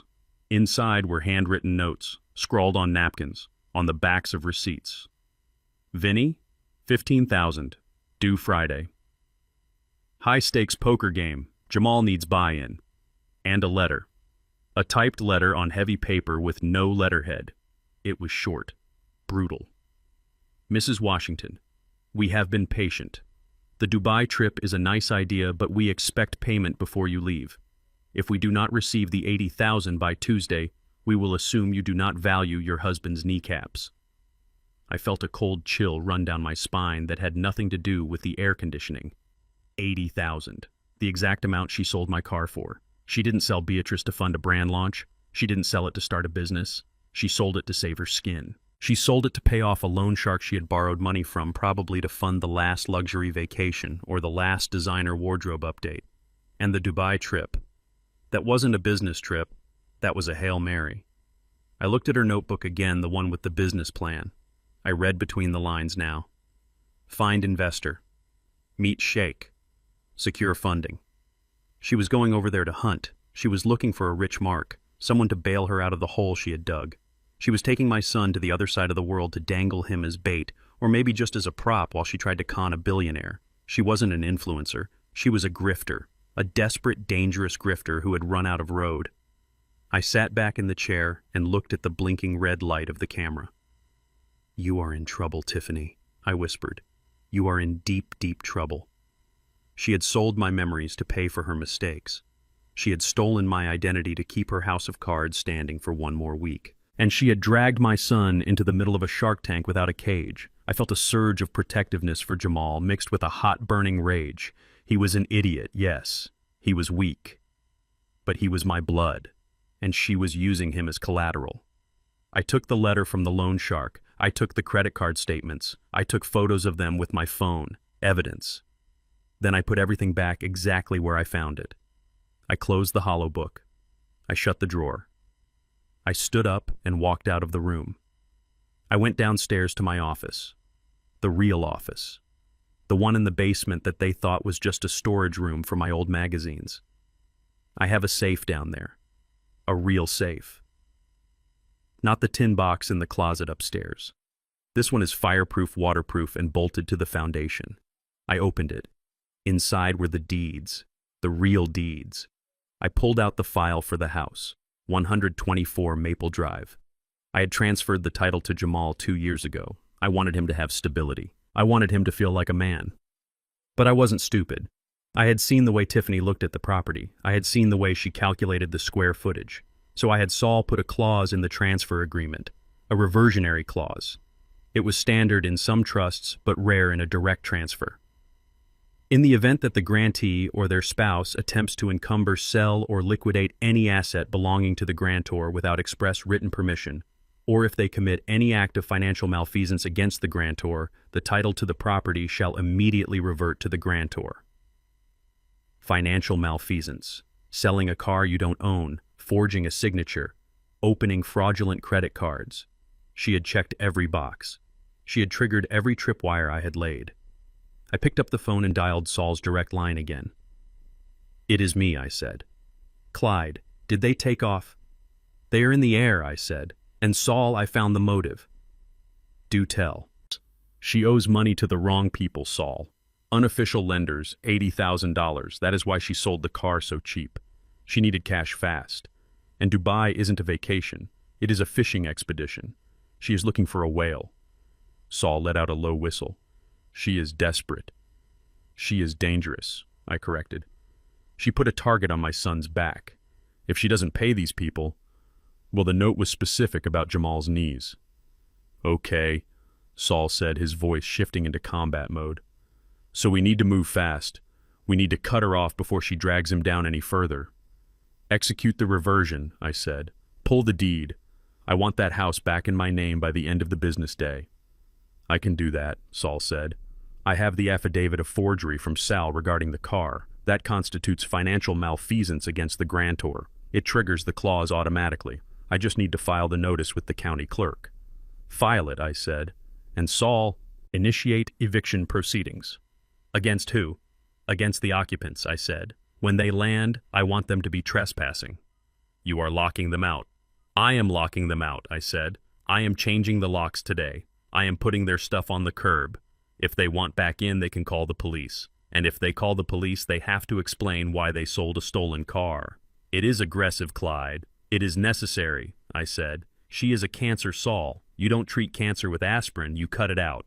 "Consider it done," Saul said. "I will email you the confirmation once it is filed. Anything else?" "Yes," I said. "The credit card she opened in my name, the Amex Platinum, the Visa." "I flagged them," Saul said. The fraud alert is active, but you said you wanted to let them run." "I changed my mind," I said. "If she owes money to sharks, I don't want her paying them with my credit. Freeze them. Freeze everything. I want her wallet to be a brick." "Understood. I will call the fraud departments now. By the time they land, that plastic will be useless." "Good. Thank you, Saul." I hung up. I sat there in the silence of the basement. I looked at the deed in my hand. It was my house again. It had always been my house. I had just let them borrow it, and they had disrespected the loan. I stood up and walked upstairs. I went to the front door. I opened it and stepped out onto the porch. The neighborhood was quiet. Birds were singing. A landscaping truck was driving slowly down the street. I walked to the garage. I grabbed my toolbox. I grabbed a new deadbolt set I kept in stock. I went to the front door. I took out my screwdriver.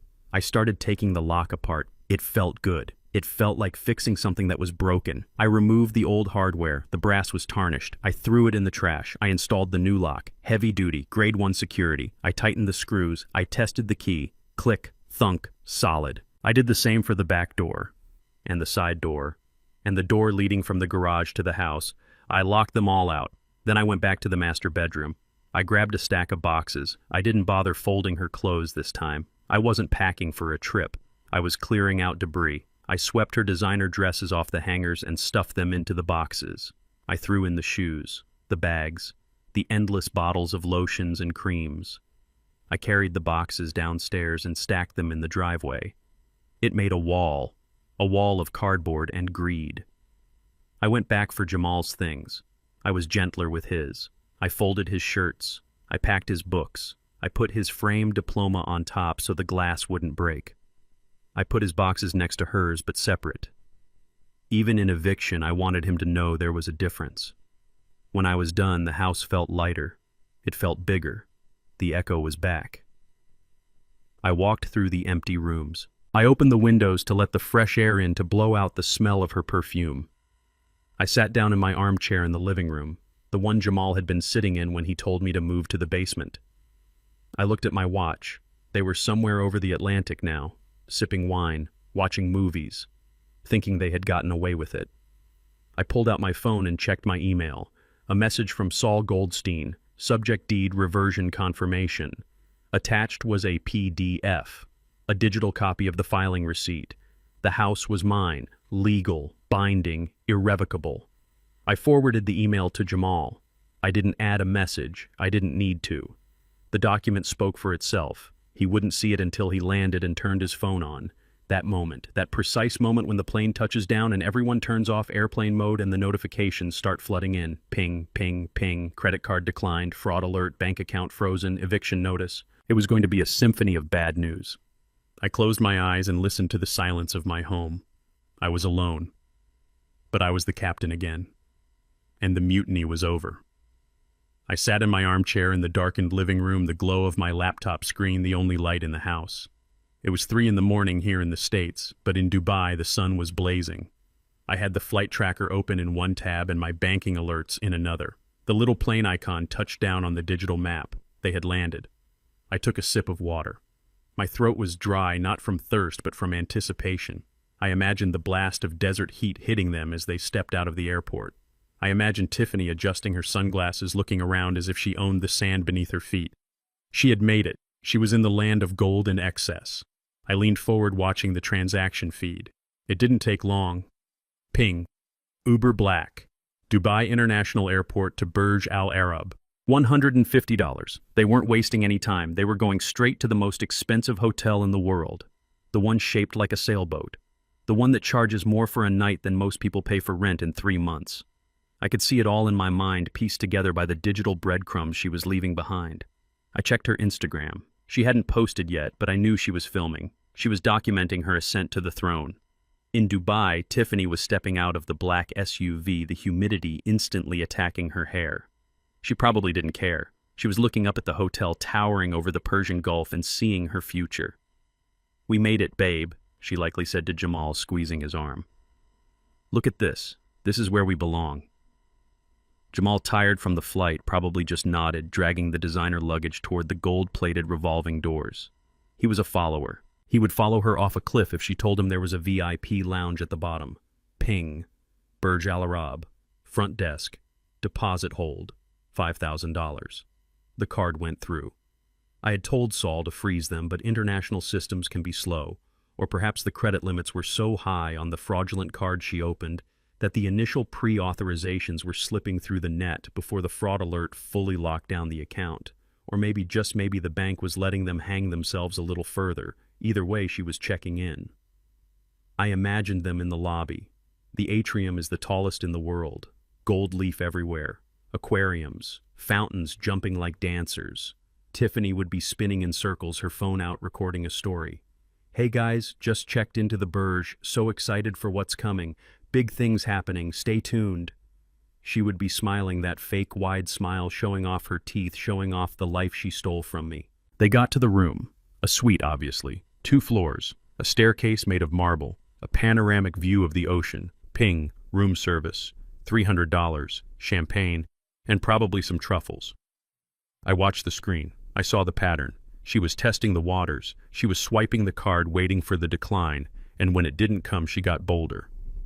"Order the wine, Jamal," she would say, kicking off her shoes and falling onto the massive bed. "The good stuff. We are celebrating." "But Tiffany," Jamal would whisper, the voice of reason trying to claw its way out of his throat. "The money. Did you check the account?" "I checked it at the airport," she would snap. "It's there." "It said pending," Jamal would remind her. "It hasn't cleared." "It's the weekend, Jamal. Or the time zone. Or international banking regulations. Who cares? It shows in the balance. That means we can spend it." She was wrong. Dead wrong. Pending meant the bank saw the check. It meant they acknowledged the piece of paper. It did not mean they had the cash. It was a digital ghost. A mirage in the desert. But she didn't know finance. She knew spending. Ping. Luxury exotics rental. $2,500. She rented a car. Not just a car. A Lamborghini Huracan. Probably neon green or bright orange. Something loud. Something that screamed, "Look at me." I pictured her driving it, revving the engine in front of the hotel valet. She probably couldn't even drive a car with that much power. She would grind the gears. She would curb the wheels. But it didn't matter. It was a prop. A 60-second video clip for TikTok. "Living my best life in Dubai, #Lambo, #bossbabe. I refreshed my banking screen. The joint account balance was still 0. I had drained it.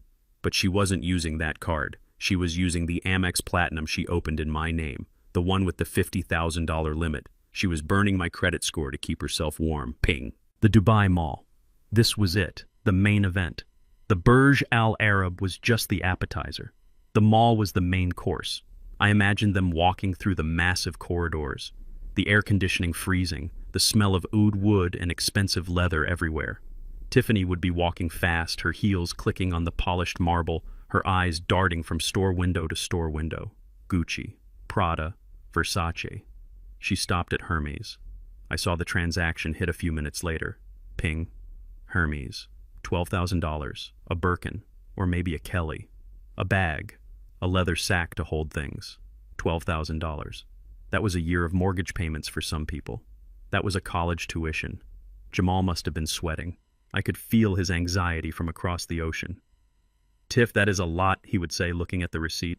"Are you sure the check still says pending?" "Stop being such a buzzkill," she would hiss at him, grabbing the orange shopping bag. "The 80,000 is practically ours. This is an investment. I need this bag for the meeting with the investors. You have to look rich to get rich, Jamal. Rule number 1. She didn't have a meeting. She didn't have investors. She was the investor investing in her own delusion. Ping, Rolex boutique, $15,000. She bought him a watch, a bribe, a way to shut him up. "Here, babe," she would say, fastening the heavy gold watch onto his wrist. "Now you look like a CEO. Stop worrying. We have the money. Clyde's old car paid for this. He would want you to have it. He would want me to have it." The audacity made my jaw clench. I wore a Timex. I had worn the same Timex for 20 years. It kept time just fine. She was dressing him up like a doll, putting a gold watch on a man who couldn't even stand up to his wife to save his father's dignity. They walked out of the mall laden with bags. They looked like royalty. They felt like winners. But back in my basement, I was looking at a different set of numbers. The Amex card was at $32,000. The Visa card she opened was at $10,000. She was $42,000 in debt in less than 12 hours. And the $80,000 check that was supposed to cover it all, I picked up my phone and called Sal. "It is time," I said. "They landed?" Sal asked. "They landed, they shopped, they rented a Lamborghini." "You are kidding." "I wish I was. She is spending money like she is printing it in the hotel room." "So pull the plug." "Pull it," I said. "Cancel the check. Flag it as fraud. Tell the bank the signature is a forgery and you want the funds returned immediately." "Consider it done," Sal said. "I'm calling my banker right now. It will take a few hours to propagate through the system, but by tomorrow morning Dubai time, that 80,000 is going to vanish." "Good," I said. "And Sal?" "Yeah. Make sure you note the time. I want to know exactly when the carpet gets yanked." "Will do, Clyde." I hung up. I looked back at the screen. Ping, Nusser et Steakhouse, $2,000. Dinner. The famous Salt Bay restaurant. Gold-covered steaks. They were eating gold. I went to my small refrigerator in the basement. I pulled out a container of leftover chili. I put it in the microwave. I sat there eating my chili, watching the digital evidence of their gluttony. They were feasting. They were laughing. They were probably toasting to the Shelby. "To the old man," Tiffany would say, raising a glass of vintage red wine. "Thanks for the ride." And Jamal, looking at his new Rolex, would smile weakly and clink his glass against hers. "To the old man." I took a spoonful of chili. It was spicy. It warmed me up. "Enjoy the steak, kids," I thought. "Because tomorrow the menu changes. Tomorrow you are going to find out that the bank doesn't serve breakfast to people with insufficient funds." I checked the time. It was late afternoon in Dubai now. They would be heading back to the hotel soon, to sleep in the sheets with the high thread count, to dream of their empire. But the system was already working. The gears were turning. Somewhere in a data center, a line of code was being written. A flag was being raised. A check was being marked "Return to Maker." And when that happened, the pending balance would disappear. The available credit would drop to 0, and the fraud alerts would start screaming. I closed my laptop. I had seen enough. I climbed into my cot. I pulled the quilt up to my chin. I slept better than I had in years. I slept the sleep of a man who knows that justice is not just a concept, it is a mechanic. And I had just fixed the engine. 72 hours. That is how long it takes for a check to move from pending to cleared in the banking world. Or in this case, from pending to void. I was sitting in my basement office watching the clock on my laptop screen. It was 9 in the morning on the East Coast. That meant it was 6 in the evening in Dubai. Dinner time. I picked up the phone and called Sal. He answered on the first ring. "Do it, Sal," I said. "Consider it done, Clyde." I heard the clicking of a keyboard on the other end of the line. "I am flagging the transaction now," Sal said. "Reason code for return, signature irregular, suspected forgery, and..." Enter. "It is done. The money is gone, Clyde. It is clawed back." I felt a vibration go through the floorboards. It wasn't an earthquake. It was the sound of a foundation crumbling 7,000 miles away. "Now we wait," I said. I hung up and turned my attention to the banking alerts. I had a front row seat to the disaster. In Dubai, Tiffany and Jamal were seated at Oceano, the underwater restaurant at the Atlantis. I knew this because the pre-authorization charge for the reservation had hit the Amex card 2 hours ago. They were dining surrounded by sharks behind glass. It was poetic, really, because they were about to find out that the real sharks were the ones holding the credit card terminal. I imagined the scene. The table was probably covered in empty plates, lobster shells, empty wine bottles. The bill would be astronomical. Tiffany would be laughing, leaning back in her chair, feeling like she owned the ocean. She would be planning her next purchase, maybe a diamond necklace to match the new bag. Then the waiter would arrive, a polite man in a crisp white uniform holding a leather folder. The bill. I saw the transaction attempt hit my screen. $5,200. That was more money than my father made in a year when I was growing up. They had eaten it in 2 hours. Tiffany would not even look at the total. She would just slide the black Amex Platinum card into the folder and wave the waiter away. She was playing the part. The wealthy heiress. The carefree spender. But the card was dead. I had killed it yesterday along with every other line of credit she had opened in my name. The fraud alert was active. The account was frozen. On my screen, the status changed from processing to declined. Red text. Bold letters. I leaned back in my chair and took a sip of water. In the restaurant, the waiter would be returning. He would not be smiling anymore. His walk would be different. Stiff. Formal. I imagined him leaning down to whisper to Tiffany so as not to cause a scene. "Madam, I am terribly sorry, but the card was declined." Tiffany would laugh. She would think it was a mistake, a glitch in the system. "Try it again," she would say, loud enough for the tables nearby to hear. "It is an Amex Platinum. It has no limit." The waiter would try it again and again. Declined. Declined. The air at the table would start to get thin. Jamal would stop smiling. He would start to sweat. He knew deep down that this house of cards was shaky. "Here, use this one," Tiffany would say, pulling out the Visa card she had opened. The one with the $10,000 limit that she had already maxed out at the airport. Declined. Over limit. Now the panic would set in. The manager would come over, a man in a suit with eyes like flint. In Dubai, hospitality is legendary, but so is their intolerance for non-payment. If you cannot pay, you are a criminal. It is that simple. "Is there a problem, sir?" the manager would ask, looking at Jamal. Jamal would fumble for his wallet. He would pull out his own debit card, the one linked to our joint account, the account I had drained down to zero, the account that was connected to the house equity line that I had revoked. "Try this one," Jamal would stammer. "It is my personal card." I saw the attempt hit the system. Debit transaction. $5,200. Status insufficient funds. The 3 words that end a vacation faster than a hurricane. The manager would not be whispering anymore.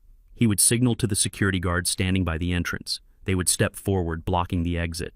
The underwater view would suddenly feel very claustrophobic, like a cage. "Sir, madam," the manager would say, his voice cold. "We need to settle this bill immediately. Do you have cash?" Cash. They didn't have cash.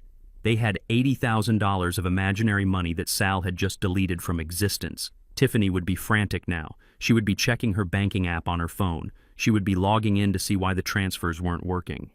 And that is when she would see it. The pending deposit from Sal's luxury auto. The $80,000 that was the bedrock of her new life. It would be gone. Vanished. Replaced by a notification. Returned item. Altered/fictitious signature. And because the deposit was gone, the bank would instantly recalculate the balance. All the money she had spent in the last 2 days, the hotel deposit, the shopping, the Lamborghini rental, it would all crash down.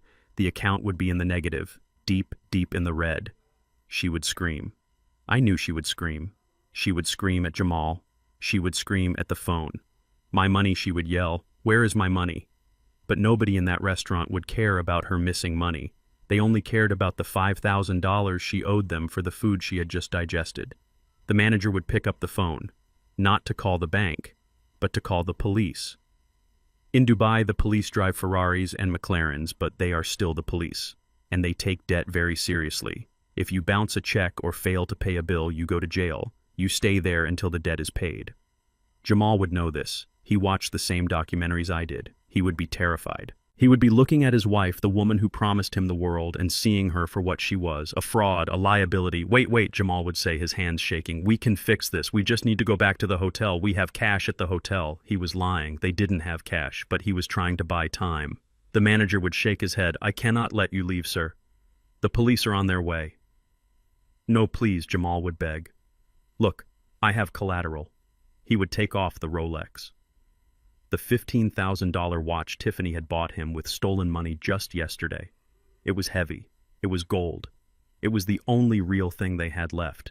Take this, Jamal would say, sliding it across the tablecloth. It is worth 3 times the bill. Keep it. Just let us go get the money. The manager would look at the watch. He would pick it up, examining the weight. It was brand new, no scratches. And your passports, the manager would add. That would be the nail in the coffin. Tiffany would gasp. You can't take our passports. That is illegal.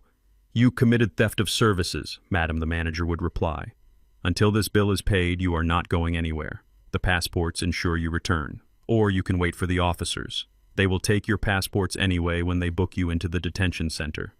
Jamal would reach into his jacket pocket. He would pull out the 2 blue booklets. His hand would be trembling so bad he would almost drop them. He would hand them over. His freedom, his identity, his way home. The manager would take them. He would nod to the security guards. You have 1 hour, he would say. If you are not back with the cash, we hand these to the authorities and we file formal charges. They would scramble out of their chairs. They would run past the fish tanks, past the other diners who were staring in disgust.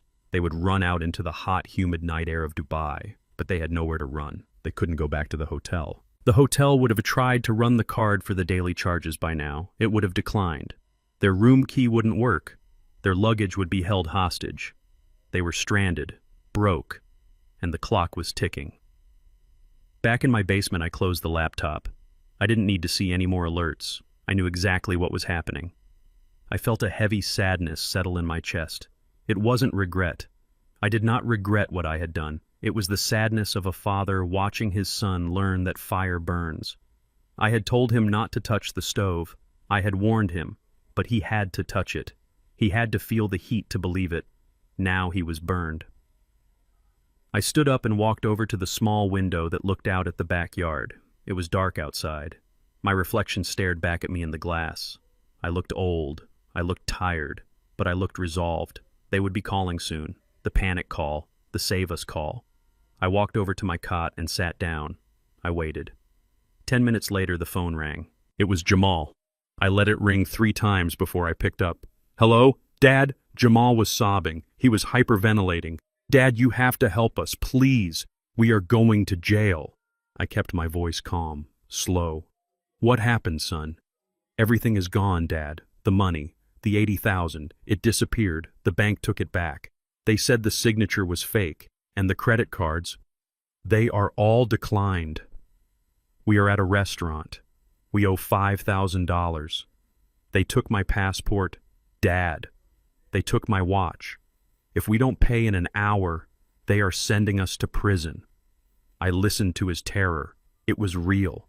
It was raw. And what about Tiffany, I asked. What does she have to say? She is freaking out, Jamal said. She is screaming at the bank on the phone, but they won't talk to her because the account is in your name. Dad, please. You have money. I know you have savings. Just transfer us $5,000. I will pay you back. I swear. I will work for the rest of my life to pay you back. I closed my eyes. This was the moment, the pivot point. I can't do that, Jamal, I said. What do you mean you can't? You have to. I am your son. I am a poor old man living in a basement, Jamal, I said, repeating the role they had cast me in. I don't have $5,000. I have a pension check that comes on the 1st of the month. That is it. No. Dad, Jamal screamed. Stop lying. I know you have money. You always have money. I did, I said. I had a car, a 1967 Shelby. It was my nest egg. It was my emergency fund. But someone sold it. Someone stole it. There was silence on the line. The weight of his actions finally landed on his shoulders. Dad, he whispered. You spent it, son, I said. You spent the money from the car before you even had it. You bought a watch. You bought a bag. You rented a Lamborghini. That was my car you were spending. That was your mother. Dad, I am sorry. I am so sorry. But please don't let me die in a Dubai prison. You aren't going to die, I said. But you are going to learn. What do we do? What do we do? You go to the consulate, I said. You tell them you are indigent. You tell them you are stranded. They won't pay your bill, but they might help you not disappear into the system. The consulate is closed, Dad. It is nighttime. Then you sleep on the street, I said. You wait until morning, and you pray that the restaurant manager is patient. Dad? Put Tiffany on the phone, I said. No, she is. Put her on. There was a fumbling sound. Then Tiffany's voice. She wasn't crying. She was angry. Vicious. You old bastard, she hissed. You did this. You canceled the check. I know you did. I did not cancel anything, I said calmly. The bank realized you forged a signature. That is a crime, Tiffany. Banks don't like crimes. You fix this right now, she screamed. You transfer money to that account, or when I get back, I will make your life a living hell. I will put you in the worst home I can find. I will let you rot. I laughed. It was a dry, dusty sound. You aren't coming back to this house, Tiffany. You don't live here anymore. What are you talking about? I changed the locks, I said. I executed the reversion clause on the deed. The house is mine. Your clothes are in boxes on the driveway. It looks like it might rain tomorrow, so I hope someone picked them up. You can't do that. That is illegal eviction. Try me, I said. Come back and call the police. Tell them you want to report an eviction. And while you are at it, tell them about the car you stole. Tell them about the credit cards you opened in my name. Tell them about the loan shark you owe 80 grand to. She went silent. The air went out of her. She knew. She knew I knew everything. You know about Vinny, she whispered. I know everything I said. I know you didn't sell the car for a brand launch. I know you sold it to save your own skin. And I know you dragged my son into the middle of it. Clyde, wait. No, I said. You listen. You are done. You are finished. You have no money. You have no home. You have no husband. Because if Jamal has half a brain, he will leave you right there on the sidewalk. I heard Jamal in the background. What about Vinny? What about the loan shark? That is her problem. I said loud enough for him to hear. Not yours, son, unless you sign the note. I hung up the phone. I stared at the wall. My heart was racing. It was done. I had cut the cord. I had dropped them into the abyss. Now I just had to wait and see if my son could learn to fly before he hit the bottom. I walked upstairs to the kitchen. I made myself a sandwich. I ate it standing over the sink. The house was quiet, peaceful. I thought about Jamal standing on a street corner in Dubai with no passport and no watch.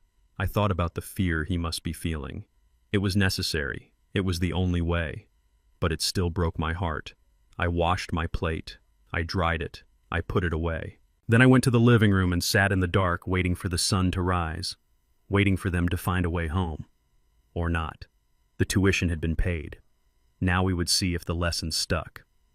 I sat in my living room enjoying the silence of a house that finally felt like mine again. I had moved my things back upstairs. The boxes of flannel shirts and work boots were unpacked. My picture of Beatrice was back on the nightstand where it belonged.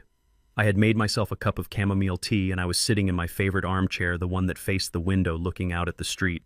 It was peaceful here. But 7,000 miles away in the desert heat of Dubai, I knew that peace was a luxury my son and his wife could no longer afford. I checked the time. It was late in Dubai. They had just fled the restaurant, leaving behind their dignity and their passports. They would be heading back to the hotel now, the Burj Al Arab, the 7-star sail that rises out of the ocean. They would be thinking that at least they had a room, at least they had a bed. They would be thinking that they could hide there and figure something out. They would be thinking that they could call the bank in the morning and scream until the $80,000 magically appeared. They were wrong. I wasn't there, but I know how hotels like that work. I know what happens when a credit card declines on a deposit hold. The system flags you, the security team is alerted, and the hospitality ends abruptly. I imagined them walking into that massive gold leaf atrium. They would be sweaty, disheveled, and terrified. They would walk to the elevators trying to look invisible, trying to blend in with the billionaires and the oil tycoons. They would press the button for their floor. They would walk down the plush hallway to their suite. Tiffany would reach into her purse and pull out the key card. She would tap it against the lock. She would expect a green light and the click of the mechanism. Instead, she would get a red light, a solid, unblinking red light. She would try it again. Tap, Red light, tap, red light. Jamal would try his card, tap, red light. The door was locked. Electronic lockout. It is the polite way of saying you are no longer welcome here. And then I knew what would happen next because I had set the stage. The elevator doors down the hall would open. A manager would step out, accompanied by two large men in dark suits. Security. Mr. and Mrs. Washington, the manager would say. His voice would be smooth but hard, like polished marble. We seem to have a problem with your payment method. Tiffany would try to bluster. She would try to pull rank. Do you know who I am? She would scream. I am an influencer. I am going to ruin you on social media. My card is fine. It is a bank error. The manager would not blink. We have tried your card for the daily incidentals, madam. It was declined. We tried the secondary card. Declined. And we have been informed by the restaurant downtown that there was an incident involving unpaid bills and police intervention. That is none of your business, Tiffany would snap. It is our business when our guests are insolvent, the manager would reply. Currently, you owe the hotel $15,000 for your stay thus far. The room rate, the room service, the spa treatments you booked, the car rental deposit. We need immediate settlement, $15,000. Jamal would look at Tiffany. Tiffany would look at Jamal. They didn't have $15, let alone $15,000. We can pay, Tiffany would lie. We just need to get into the room. My other wallet is in the safe. The manager would shake his head. I am afraid we cannot allow re-entry until the balance is cleared. Your luggage has been packed and is being held in storage. If payment is not received within the hour, we will be forced to contact the authorities. The authorities. Again, they were trapped in a hallway 7,000 miles from home with no room, no luggage, no passports, and the police closing in from two different directions. That was when desperation would truly set in. That was when Tiffany would make the call. Not to me. She was too proud for that yet. She would call the only person she thought had her money. Sal. My phone didn't ring, but Sal's did. I knew because he texted me a screenshot of the incoming call a minute later. She is calling, he texted. Answer it, I replied. Finish it. I could picture Tiffany huddled in a corner of the hotel lobby trying to keep her voice down so security wouldn't hear her. She would be holding the phone with a death grip. Sal, she would say, her voice trembling with rage and panic. This is Tiffany Washington. What the hell is going on? The transfer hasn't cleared. The bank says it is returned. I need that money, Sal. I need it right now. And Sal, sitting in his office back home with his feet up on the desk, looking at my beautiful Shelby parked safely in the bay, would take a slow drag of his cigar. Mrs. Washington, Sal would say, his voice cold and flat. There is no money. What do you mean there is no money? She would shriek. You bought the car. You wrote the check. I canceled the check, Sal would say. You can't do that. That is breach of contract. I will sue you. I will burn your dealership to the ground. You sold me a stolen car, Mrs. Washington, Sal would interrupt. Stolen. It was not stolen. It was my father-in-law's car. He gave it to me. That is not what he says, Sal would reply. Mr. Washington came here yesterday. He had the original title. He had the keys. And he told me he never authorized any sale. He told me you broke into his safe and forged his signature. That is a lie, Tiffany would scream. He is senile. He doesn't know what he is saying. He seemed pretty sharp to me, Sal would say. Sharp enough to file a police report. He took the car back, Tiffany. It is gone. The deal is void. And since you tried to sell me stolen property, I suggest you stop calling me before I add harassment to the list of charges I am giving to the detective. Click. Sal hung up. In the hotel lobby, Tiffany would be staring at her phone, her face draining of all color. The last lifeline had just been cut. The $80,000, her golden ticket, her safety net, was not just delayed. It was non-existent. It was a phantom. She would look at Jamal. Jamal, who was sitting on a velvet bench with his head in his hands. The money is gone, she would whisper. He took the car back. He told them I stole it. Jamal would look up. His eyes would be red. He would look at his wife, the woman who promised him the world, and he would see the ruin she had brought down on them. What do we do? He would ask, his voice cracking. Call him, she would hiss. Call your father. He is the only one who can fix this. Make him send money. Cry, beg, do whatever you have to do. Just get us out of here. And that is when my phone rang. I looked at the screen. Jamal. I let it ring. 1, 2, 3, 4. I took a sip of my tea. I smoothed the fabric of the armchair. I looked around my living room. It was clean. It was quiet. It was mine. I answered on the fifth ring. Hello, Dad. It was a wail, a sound of pure terror.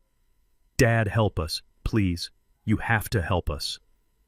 I kept my voice calm, even, detached. Who is this? I asked. It is me, Dad. It is Jamal.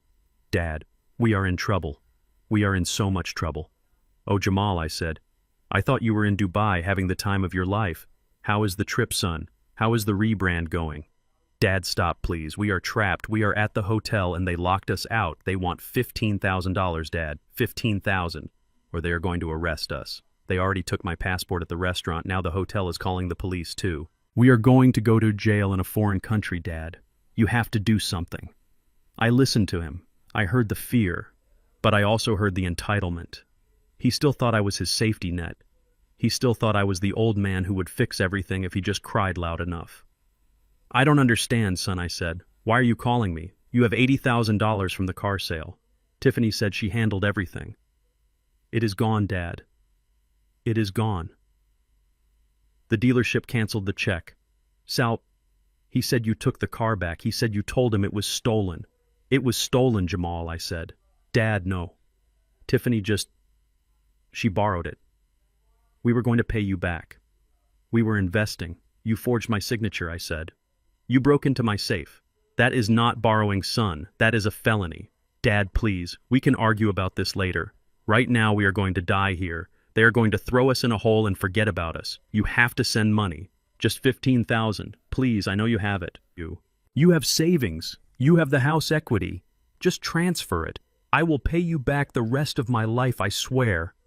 I leaned back in my chair. I looked at the ceiling. I can't do that, Jamal. Why not? His voice rose to a scream. Why not? I am your son. Because I don't have any money, I said. What? I am just a poor old man, Jamal. I said, using the words they had used to describe me. I live in a basement, remember? I live on a fixed income. I wear old boots. I don't have $15,000 lying around. Dad, stop lying, Jamal screamed. I know you have money. You have to have money. I had a car, I said. A 1967 Shelby GT 500. That was my money. That was my nest egg. But someone took it. Someone sold it for pennies. Tiffany grabbed the phone. I could hear the rustle of movement. Clyde, you listen to me, she hissed. You old bastard. I know you have money. I saw the house deed. I know what that property is worth. You get a loan. You sell something. You get us this money right now, or I swear to God when I get back, I will put you in the darkest, nastiest nursing home in the state. I will have you declared incompetent. I will take everything. I laughed. It was a dry, dusty sound. You aren't coming back, Tiffany, I said. What? You aren't coming back to this house. You don't live here anymore. What are you talking about? I executed the reversion clause, I said. The deed. The one you didn't read when I signed the house over to Jamal. It says if you steal from me, the house comes back to me. Saul filed the paperwork yesterday. The house is mine, Tiffany. The locks are changed. Your clothes are in boxes on the driveway. It looks like rain tonight, so I hope the neighbors took the good stuff. There was silence on the line. A silence so deep it felt like the ocean floor. You evicted us, she whispered. I reclaimed my property, I said. Just like I reclaimed my car. Just like I reclaimed my credit. By the way, good luck with those credit cards. I froze them all. Fraud alert, identity theft. You are holding plastic scrap. You can't do this, she screamed. We are stranded. We have nothing. You have each other, I said. And you have your business plan. Maybe you can find an investor in the hotel lobby. I hear they like bold entrepreneurs. Clyde. Wait. No, I said. I am done waiting. I waited for you to show me respect. I waited for my son to grow a spine. I waited too long. Dad. Jamal's voice was back on the line. He was sobbing. Dad, please. I am sorry. I am so sorry. She made me do it. I didn't want to. You are a grown man, Jamal, I said. Nobody makes you do anything. You chose. You chose the high life. You chose the easy way. Now you have to pay the toll. Dad, they are coming. I see the police cars outside. They are walking into the lobby. Dad, help me. I closed my eyes. It hurt. It hurt like a physical wound to hear him like that. But I knew if I saved him now I would lose him forever. He would never learn. He would always be her puppet. "I love you, son," I said. "Then help me." "I am helping you," I said. "I am letting you become a man." I hung up the phone. I turned it off. I put it on the table. I sat there in the silence. My heart was breaking, but my resolve was iron. They were on their own. For the first time in their lives, they were truly, completely on their own. I picked up my tea. It was cold. I drank it anyway. Outside, the sun was setting. Inside, the house was safe. The car was safe. The legacy was safe. My son was in a jail cell in Dubai.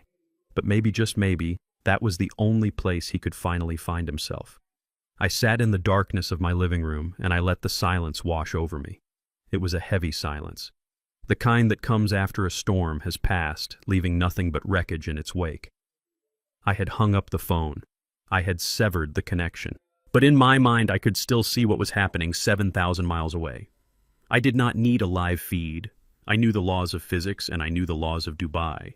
When you run out of momentum, you fall. And when you run out of money, you pay with your freedom.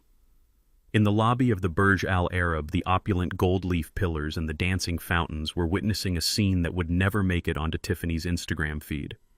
The hotel manager had made the call. He had no choice. A $15,000 debt is not a misunderstanding. It is a crime. I imagined the police arriving.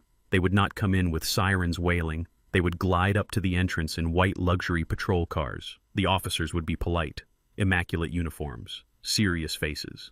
They deal with tourists who think the rules do not apply to them every single day. They would approach the couple huddled near the reception desk. Tiffany would still be trying to argue. She would be using her loud voice, the one she used to intimidate waitresses and store clerks back home. She would be screaming about bank errors and lawsuits. She would be threatening to call the embassy. But the officers would not care. They would speak to the manager. They would review the bill. They would look at the declined credit cards on the counter.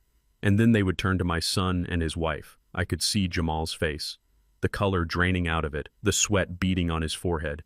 He was wearing the Rolex Tiffany had bought him with stolen money. A golden shackle, "Sir, madam," the officer would say. "You are unable to pay the outstanding balance."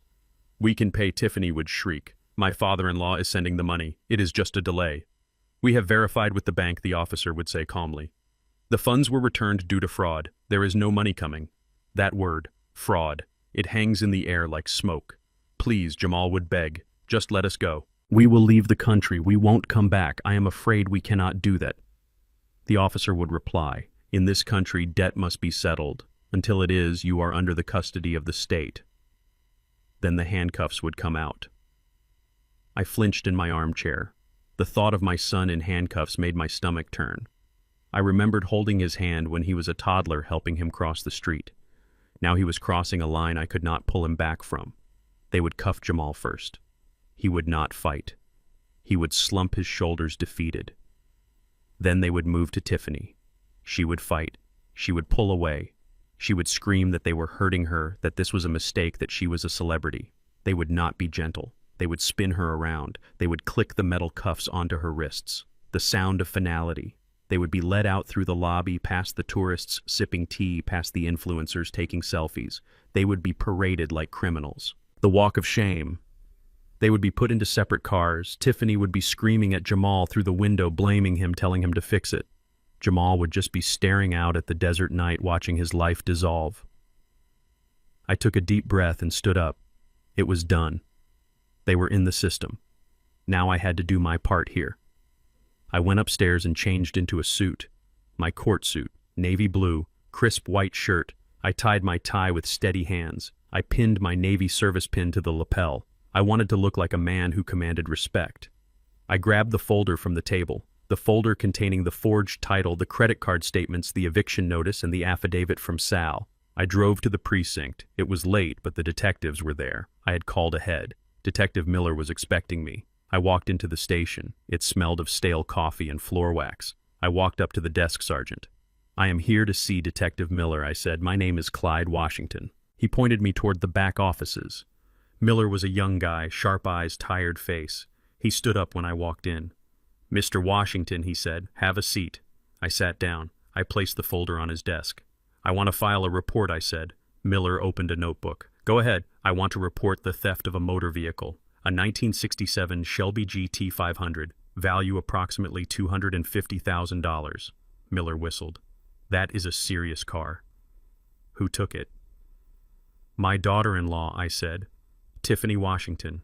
He wrote it down. Did she have permission? No, I said. She broke into my safe. She stole the title, she forged my signature, and she sold it to a dealership without my knowledge or consent. I opened the folder and slid the documents across the desk. Here is the affidavit from the dealership owner, Salvatore Moretti.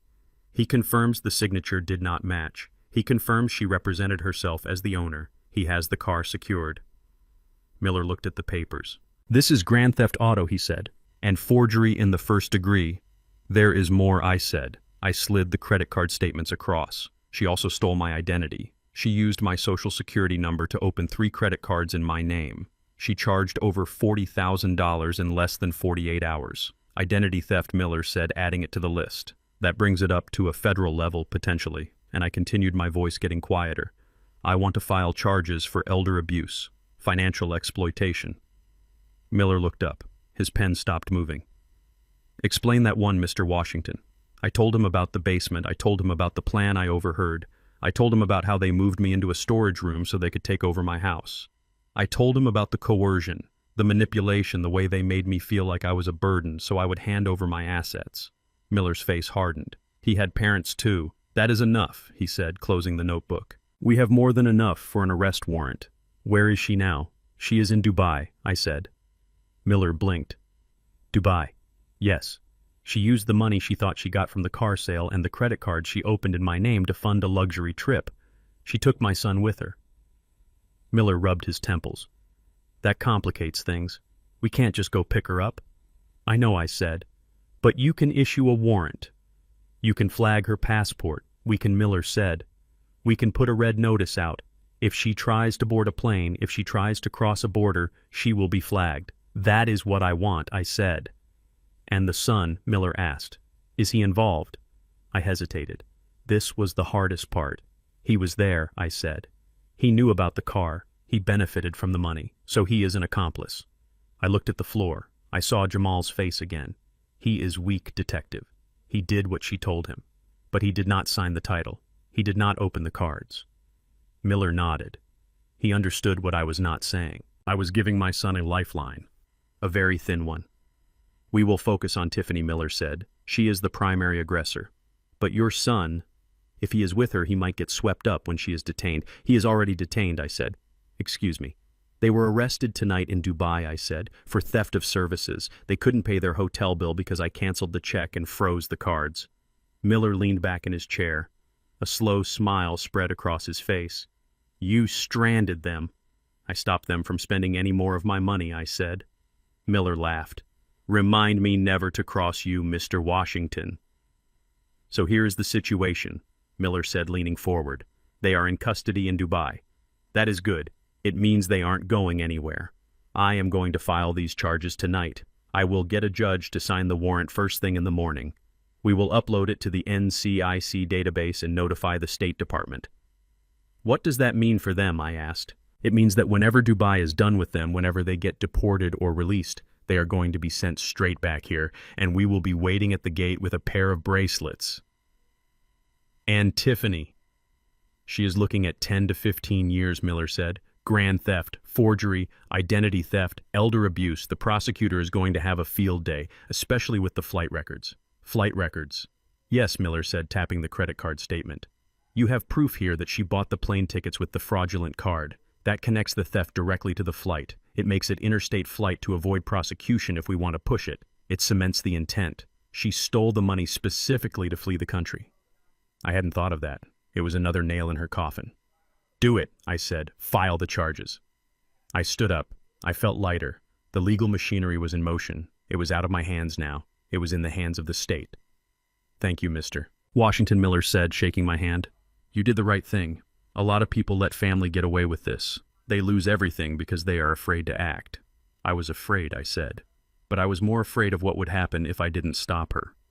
I walked out of the station. The night air was cool. I got into my truck and drove back toward my empty house.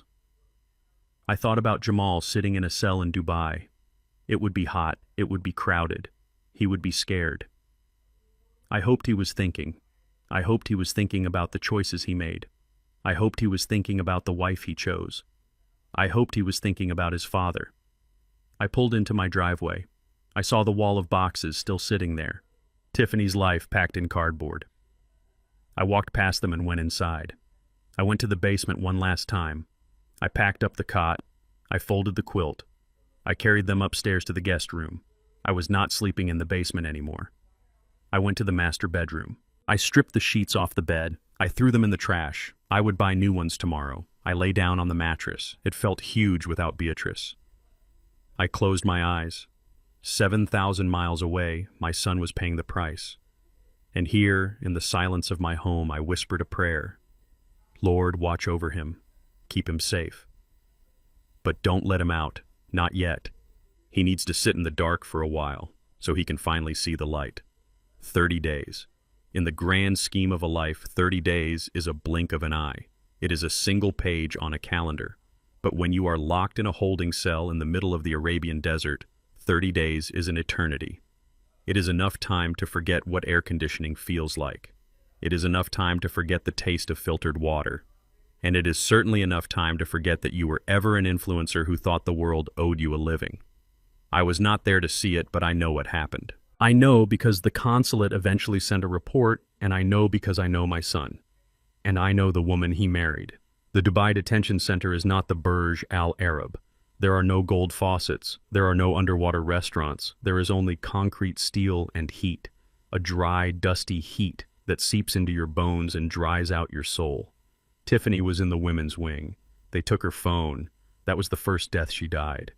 For a woman whose entire existence was validated by likes and comments, being cut off from the digital world was like being cut off from oxygen. She sat in a cell with 20 other women, some of them real criminals, some of them just unlucky souls who couldn't pay a bill. She had no filters, no ring lights, no contouring kits. The humidity and the heat stripped away the layers of makeup she wore like armor. Her hair, the blonde extensions she paid thousands for, started to mat and tangle. Her skin broke out. She looked raw. She looked real, and she hated it. But the worst part for her wasn't the heat or the food, which was rice and lentils 3 times a day. It was the silence. Nobody knew who she was. Nobody cared about her brand. To the guards, she was just inmate number 4782, a debtor, a thief. She spent her days pacing the small cell, muttering to herself. She wasn't praying. She was rehearsing her victim statement. She was blaming everyone but herself. She blamed the hotel. She blamed the bank. But mostly she blamed Jamal. And Jamal. My son was in the men's wing. It was overcrowded. It smelled of sweat and fear. He was a soft man, a man who used moisturizer and got manicures. He was not built for a cage. He sat in the corner of his cell, knees pulled up to his chest, trying to make himself small. He watched the other prisoners, men who looked hard, men who looked desperate. He realized for the first time in his life that he was prey. And in that darkness, in that heat, something broke inside him. The illusion shattered. They were allowed 1 supervised visit a week through a glass partition. The first time they saw each other was 7 days in. Jamal walked into the visitation room. He looked gaunt. His designer clothes were stained and wrinkled. He picked up the phone.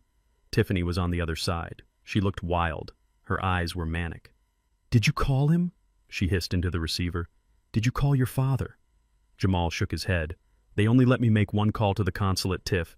They said Dad isn't picking up international collect calls. You have to try harder," she screamed, slamming her hand against the glass. "You are the man, Jamal. Fix this. You are supposed to take care of me. You are supposed to provide." Jamal looked at her, really looked at her. For the first time, he didn't see the glamour. He didn't see the prize he had won. He saw a woman who was willing to let him rot as long as she got out. "I can't fix it, Tiffany," he said, his voice hollow. "There is no money." "Oh, Dad cut us off. And honestly, I don't blame him." "Don't you dare side with him," she spat. "This is his fault. He set us up. He didn't make you steal his car," Jamal said quietly. "He didn't make you forge his signature. You did that, and I let you." "Oh, shut up," she said, rolling her eyes. You enjoyed the money just as much as I did. You liked the watch, didn't you? You liked the first-class seat. You are just as guilty, Jamal. You are weak. That is your problem. You have always been weak. That is why your father hates you." Jamal flinched. It was a direct hit. "He doesn't hate me," Jamal whispered. "He is disappointed in me, and he should be." Whatever, Tiffany sneered. "Just get me out of here. Sell your kidney if you have to. Just get me money." The guard tapped Jamal on the shoulder. Time was up. He hung up the phone without saying goodbye. He walked back to his cell, and for the first time in 32 years, he didn't make an excuse for her. He sat on his bunk, and he let the truth wash over him like cold water. She didn't love him. She loved the lifestyle he couldn't afford.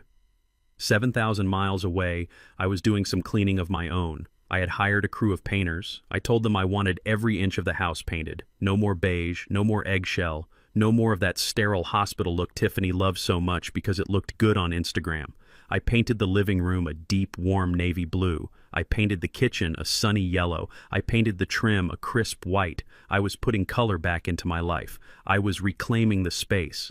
The wall of boxes in the driveway was gone. I had called a charity that picks up donations for women entering the workforce. I told them to take it all, the shoes, the bags, the dresses. Somewhere out there, a woman who actually worked for a living was going to walk into an interview wearing a Gucci blazer, and she was going to get the job. That thought made me smile. But there was still debris to clear. I went into the guest room which they had used as a home office/filming studio. It was filled with ring lights, backdrops, and props. I dismantled it all. I broke the ring lights down and put them in the recycling bin. I rolled up the green screens. I found a stack of notebooks in the bottom drawer of the desk. Tiffany's journals. I sat down on the floor amidst the wreckage of her vanity and opened the top one. It was recent. The dates went back 6 months. I started reading. It was not a diary of dreams. It was a ledger of malice. March 12th. The old man is still breathing. He walks around the house like a ghost. I can't stand the sound of his boots. He smells like old oil and motor grease. I need him gone. I turned the page. April 4th. Jamal is useless. He won't ask for the deed. I have to push him. I have to make him feel like a man so he will do what I want. If we get the house, we can leverage it. I need 50 grand for the launch. I read on, my heart hardening with every word. May 15th. The Dubai plan is a go. Vinny is breathing down my neck. I need to get out of the country. If I can hook an investor over there, I can pay Vinny off and dump Jamal. I am so sick of his whining. Once I have the money, I am filing for divorce. I will take half the house and leave him with the old man. She was planning to leave him. She was going to use my money to pay her debts and then discard my son like a used tissue. But the entry that made me stop, the entry that made my hands shake with a cold fury, was dated just 2 days before they left. June 1st. Found a place for Clyde. Shady Pines. It is a state-run facility 2 hours north. It is a dump. Smells like bleach and urine. Perfect. It is cheap. Medicare will cover it. Once we get back from Dubai, I am going to slip something into his tea. Just enough to make him confused, disoriented. We will call the doctors, say he is having an episode. Get him committed for observation. Once he is in the system, he is never coming out. We sell the house, liquidate the assets, and I am free. I closed the notebook. Slip something into his tea.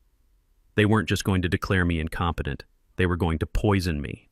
Maybe not to kill me, but to break my mind. To make me fit the narrative they had constructed. She was a monster, a true predator. I stood up. I took the notebook. I walked out to the backyard where I had a metal burn barrel I used for leaves. I threw the notebook in. I doused it with lighter fluid. I struck a match. I watched the pages curl and blacken. I watched her handwriting turn to ash. Shady Pines, I whispered to the flames. Smells like bleach and urine. I hoped she was enjoying the smell of the Dubai detention center. I heard the sanitation there left a lot to be desired. I went back inside. I called Saul. I found something, I said. What is it, Clyde? A diary. Evidence of intent to harm. Poisoning Saul. She was going to drug me to get me committed. Good Lord, Saul breathed. Do you still have it? I burned it, I said. Clyde. That is evidence. I don't need it for court, Saul, I said. I have enough for court. I needed it for me. I needed to know that I didn't make a mistake. I needed to know that saving my son meant destroying his marriage. And I sleep just fine, I said. All right, Saul said. Well, since we are talking updates, I got a call from the consulate. They are being deported. Already. The hotel pressed charges, but the authorities decided it wasn't worth the paperwork to keep them. They are indigent. They have no assets to seize, so they are kicking them out. They are putting them on a plane tomorrow, one way, straight to JFK. Who paid for the tickets? I asked. The State Department gave them a repatriation loan, Saul said. They will have to pay it back before they can ever get a passport again. But they are coming home, Clyde. Good, I said. Is Detective Miller ready? He is, Saul said. The warrant is active. As soon as they step off the jet bridge, customs will flag them. Miller will be waiting at baggage claim. Perfect. Clyde, Saul said, his voice softening. You don't have to be there. You can let the police handle it. I know, I said, but I started this, Saul. I need to see it finish. I hung up. Tomorrow. 30 days of hell were coming to an end. But for Tiffany, the real hell was just beginning. I looked around my freshly painted living room. It looked clean. It looked bright. I went to the garage. Beatrice was there, shining under the lights. I sat in the driver's seat. They are coming back, Beatrice, I said to the dashboard. But they aren't coming home. I thought about the diary, about the poison, about the nursing home. I felt a tear run down my cheek. Not for me. For the son I tried to raise. How did he get so lost? How did he let a woman like that into our lives? I realized then that I had been too quiet. I had lived my life in the shadows, hiding my success, thinking humility was the ultimate virtue. But my silence had left a vacuum, and Tiffany had filled it with noise and flash and greed. Never again. When Jamal came home, I would show him everything. I would open the books. I would show him the patents, the bonds, the land. I would show him what real power looked like. And I would teach him that you don't need to steal to be rich. You just need to build something that matters. But first, he had to pay his dues. I got out of the car. I turned off the lights in the garage. I went to bed. I needed my rest. Tomorrow was going to be a long day. $4,000. That was the exact amount I wired to the U.S. consulate in Dubai. It was not bail money. It was not a bribe. It was an administrative fee to expedite a deportation order. I did not pay it to save them. I paid it to bring them into range. I sat in the arrivals hall at JFK International Airport holding a cup of lukewarm coffee. My hands were steady. I was wearing my navy blue suit, the one I wore to funerals and court dates. It felt appropriate because today I was witnessing the death of my son's marriage and the burial of his delusions. The flight from Dubai had landed 40 minutes ago. It was a 13-hour flight. I imagined what that flight was like for them. No first-class pods, no champagne, just 2 middle seats in the back of economy right next to the lavatories, surrounded by crying babies and the smell of recirculated air. They were coming home not as conquering heroes, but as cargo. I watched the sliding glass doors of the international arrivals gate. People were streaming out, hugging their families, laughing, holding signs. It was a parade of joy. And then the mood shifted. I saw Detective Miller first. He was standing near the barrier, flanked by 2 uniformed Port Authority officers. He was not smiling. He looked like a man who was about to clock in for a hard shift. He saw me sitting on the bench and gave me a barely perceptible nod. Then the doors opened and they walked out. They looked like ghosts. Tiffany was wearing the same white linen suit she had left in 30 days ago, but it was now gray-stained and wrinkled. Her hair, the blonde extension she was so proud of, was matted and pulled back into a messy bun. Her face was gaunt, devoid of makeup, her skin sallow from a month of prison food and no sunlight. Jamal looked worse. He had lost 20 pounds. His beard was overgrown and patchy. He walked with a stoop, his eyes darting around nervously like a beaten dog expecting another kick. They were not carrying the designer luggage they left with. They were carrying 2 clear plastic bags issued by the consulate containing their personal effects. They stepped through the doors, and for a split second I saw relief on their faces. They were on American soil. They thought the nightmare was over. They thought they could just hail a cab, go home, and start the manipulation all over again. Tiffany spotted me first. Her eyes narrowed. She started to walk toward me, her mouth opening, probably to scream some obscenity or demand a ride. But she never made it to me. Detective Miller stepped into her path. He moved with the precision of a predator cutting off prey. Tiffany Washington, he said, his voice cutting through the noise of the terminal. She stopped. She looked at him confused. Yes. Ms. Washington, I am Detective Miller with the local precinct. You are under arrest. The color drained from her face so fast I thought she was going to faint. Arrest, she stammered. For what? I didn't do anything here. The Dubai thing was a misunderstanding. We paid the debt. We were deported. This has nothing to do with Dubai, Miller said, pulling a pair of steel handcuffs from his belt. This is for the state of New York. You are being charged with grand theft auto, first-degree forgery, identity theft, and elder abuse. Tiffany's eyes went wide. She looked at me. I was sitting 10 feet away sipping my coffee. I did not look away. I held her gaze. Clyde, she screamed. Clyde, tell them. Tell them you gave me the car. Tell them it was a gift. I stood up slowly. I walked over to where they were standing. The officers formed a semicircle around us, creating a pocket of silence in the busy terminal. I gave you nothing, Tiffany. I said, my voice low and hard. You stole it. You broke into my safe. You forged my name, and you used my credit to try and run away. Now you stop running. She lunged at me, but the officers were faster. They grabbed her arms and spun her around. Get off me, she shrieked. Jamal, do something. Tell them. Tell them your father is senile. Tell them he forgot. Jamal stood there frozen. He looked at his wife being manhandled by the police. He looked at me. Jamal Miller said, Step back, sir. Jamal stepped back. He did not fight. He did not argue. He just watched as the metal cuffs clicked around Tiffany's wrists. The sound was sharp and final. You have the right to remain silent, Miller recited. Anything you say can and will be used against you in a court of law. You are making a mistake, Tiffany yelled, struggling against the officers. My father-in-law is crazy. He is abusive. He trapped us. Save it for the judge, Miller said. Take her away. The two uniformed officers marched her toward the exit. She was still screaming, turning her head to look back at us, her face a mask of pure hatred and terror. People were staring, some were filming with their phones. Finally, she got the audience she always wanted. Then it was just me, Jamal, and Detective Miller. Miller looked at Jamal. He held a piece of paper in his hand, another warrant. Mr. Jamal Washington, he said. Jamal flinched. He held out his wrists, resigning himself to his fate. I saw his hands shaking. He looked so defeated, so broken, that for a moment I almost intervened. Almost. Miller looked at the paper. Then he looked at me. I gave a small, almost invisible shake of my head. Miller put the paper away. You are free to go, sir, Miller said. Jamal blinked. He looked at his empty wrists. What? Your father declined to press charges against you for the theft, Miller said. He stated that you were under duress and that you did not physically sign the title or open the fraudulent accounts. You are lucky, Mr. Washington. Very lucky. Jamal looked at me. His eyes filled with tears.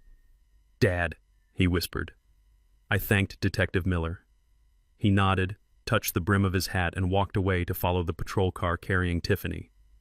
We were alone in the middle of the crowd, father and son. But there was a canyon between us. Dad, Jamal said again, his voice cracking. Thank you. I didn't know if you would come. I didn't come to welcome you home, Jamal, I said. I came to make sure justice was served. But you saved me, Jamal said, wiping his nose with the back of his hand. You didn't let them arrest me. I didn't arrest you, I said, because I know you didn't drive the getaway car. You just sat in the passenger seat and enjoyed the ride. But don't mistake mercy for forgiveness, son. Jamal looked down at his plastic bag of belongings. Can we go home now? He asked. I am so tired, Dad. I just want a shower. I want to sleep in my own bed.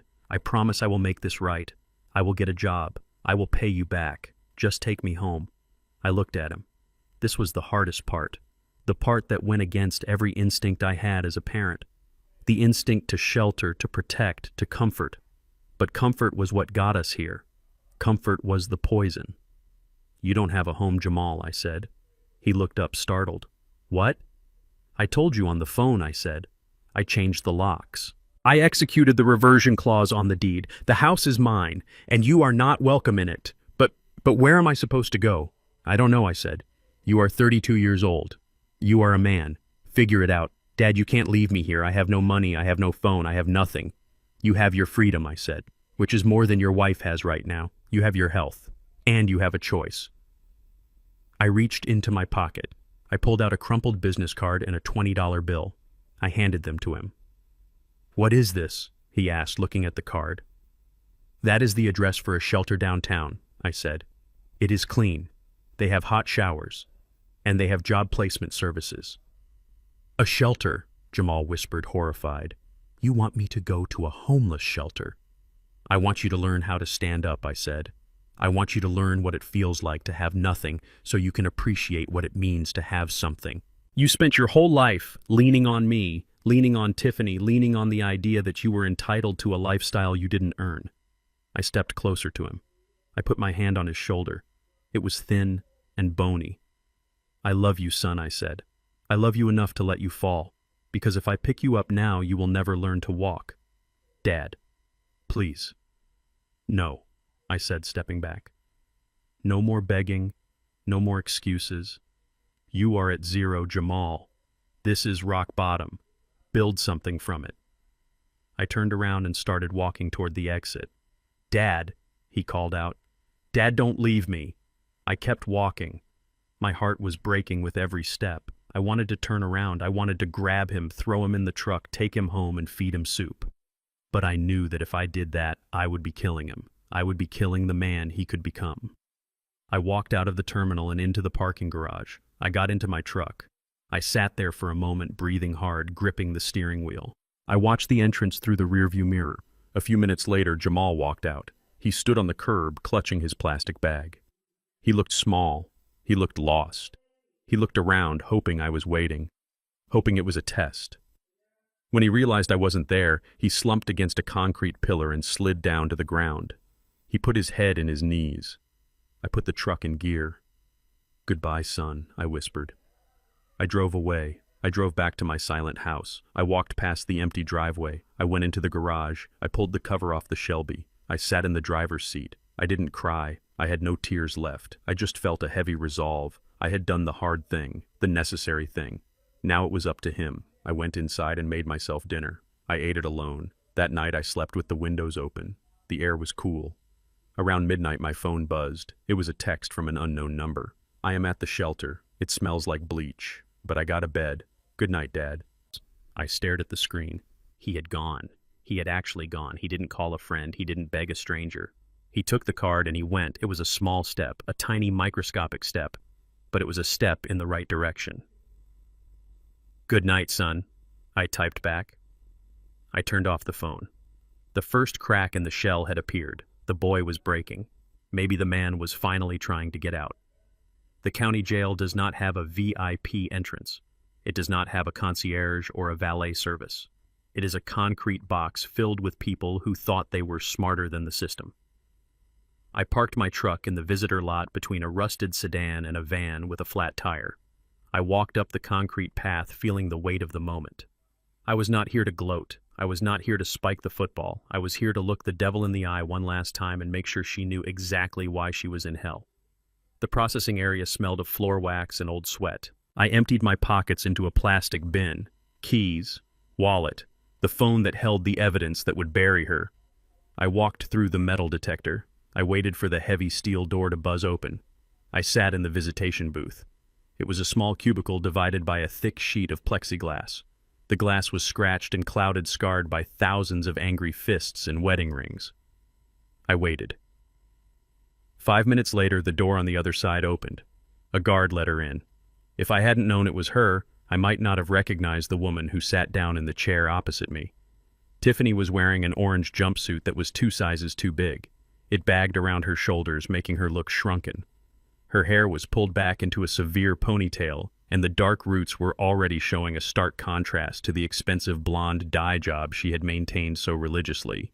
Her skin was pale and blotchy. Her eyes were red-rimmed and puffy. She looked at me, and for a second I saw a flash of pure hatred. But she blinked and it was gone, replaced instantly by a mask of tragic vulnerability. She slumped her shoulders. She let her lip tremble. She reached out and placed her hand on the glass palm open as if she were trying to touch me. "Clyde," she whispered. Her voice was cracked and hoarse. "Thank God you came. Thank God." I sat still. I kept my face blank. I was a submarine running silent. "Clyde, please," she said, tears beginning to spill down her cheeks. "You have to get me out of here. It is a nightmare." The women in here, they are animals. They threaten me. The food is inedible. I haven't slept in 3 days. Please, you have to drop the charges." I looked at her. I looked at the performance. It was good. If I didn't know better, I might have felt a twinge of pity. "Drop the charges," I said. My voice was calm, low, steady. "Yes," she nodded vigorously. "Just tell them it was a misunderstanding. Tell them you gave me permission to sell the car. Tell them I am your daughter-in-law and we just had a communication error. If you drop the charges, they have to let me go. Clyde, please, I am family." "Family," I repeated. "Yes, family," she said. "I am Jamal's wife. I am the mother of your future grandchildren. You can't let me rot in here. Think about Jamal. He is devastated. He needs me." "Jamal is in a homeless shelter," I said. "He is sleeping on a cot surrounded by strangers because you spent his safety net on a handbag." She flinched but recovered quickly. I know, and I am so sorry. We made mistakes. I got carried away. I just wanted us to have a better life, Clyde. I wanted us to be successful so we could take care of you. Everything I did for the family. I wanted to build something for us. For you." I reached into my pocket and pulled out my phone. The guard had let me keep it after inspecting it. "For me?" I asked. "Yes, for you," she said, her eyes widening with earnestness. "I love you, Clyde. You are like a father to me. I would never do anything to hurt you. I just made a bad financial decision. That is all. It is not a crime to make a mistake." I tapped the screen of my phone. I navigated to the voice memo app. I found the file. June 1st. "You love me," I said. "Of course I do," she sobbed. I pressed play. I turned the volume all the way up and held the phone to the speaker grate in the glass partition. The sound was tinny but crystal clear. It cut through the air of the visitation room like a knife. Tiffany's voice filled the booth. Arrogant, hateful, cold. "Found a place for Clyde, Shady Pines. It is a dump. Smells like bleach and urine. Perfect. It is cheap. Once we get back from Dubai, I am going to slip something into his tea, just enough to make him confused, disoriented. We will call the doctors, say he is having an episode. Get him committed. Once he is in the system, he is never coming out." I watched her face as the recording played. I watched the color drain out of her skin until she was as white as the paper she used to forge my name. I watched her eyes go wide, not with sorrow, but with the shock of being exposed. The recording continued. "We sell the house, liquidate the assets, and I am free. I am so sick of looking at him, sick of his old boots, sick of his smell." I pressed stop. The silence that followed was heavy. It was the silence of a tomb. Tiffany stared at the phone. Her mouth opened and closed, but no sound came out. The mask had slipped. It was hanging by a thread. "You were going to poison me," I said. She shook her head frantically. No, that is taken out of context. I was just venting. I was stressed. I didn't mean it. You bought the poison, Tiffany. I lied. I found the receipt. I didn't find a receipt. But I knew how to bluff. And I knew a guilty conscience hears accusations that aren't even spoken. Her eyes darted around the room, looking for an exit, looking for a lie, looking for anything to grab onto. "It was just a joke," she stammered. "A bad joke. Clyde, you know me. I wouldn't hurt a fly. You sold my wife's car," I said. "You stole my identity. You planned to have me committed to a state facility where I would die alone and confused. And you planned to drug me to make it happen. That is not a joke, Tiffany. That is malice. That is evil. Clyde, please." "No," I said. I leaned forward until my forehead was almost touching the glass. I looked deep into her eyes. "You didn't sell a car, Tiffany. You sold your future." She froze. "You signed a piece of paper," I said. "You signed my name. And in that moment, you signed away the next 5 to 10 years of your life. Grand theft auto, first-degree forgery, identity theft, elder abuse with intent to cause bodily harm. The prosecutor is looking at the recording as evidence of conspiracy." 10 years, she whispered. "At least," I said. "And when you get out, you will be 40 years old. You will have a felony record. You will have no money, no husband, because I am making sure Jamal divorces you before the ink is dry on your plea deal. And you will have no followers. The world will know you as the woman who tried to kill her father-in-law for a vacation." She stared at me. And then slowly the transformation happened.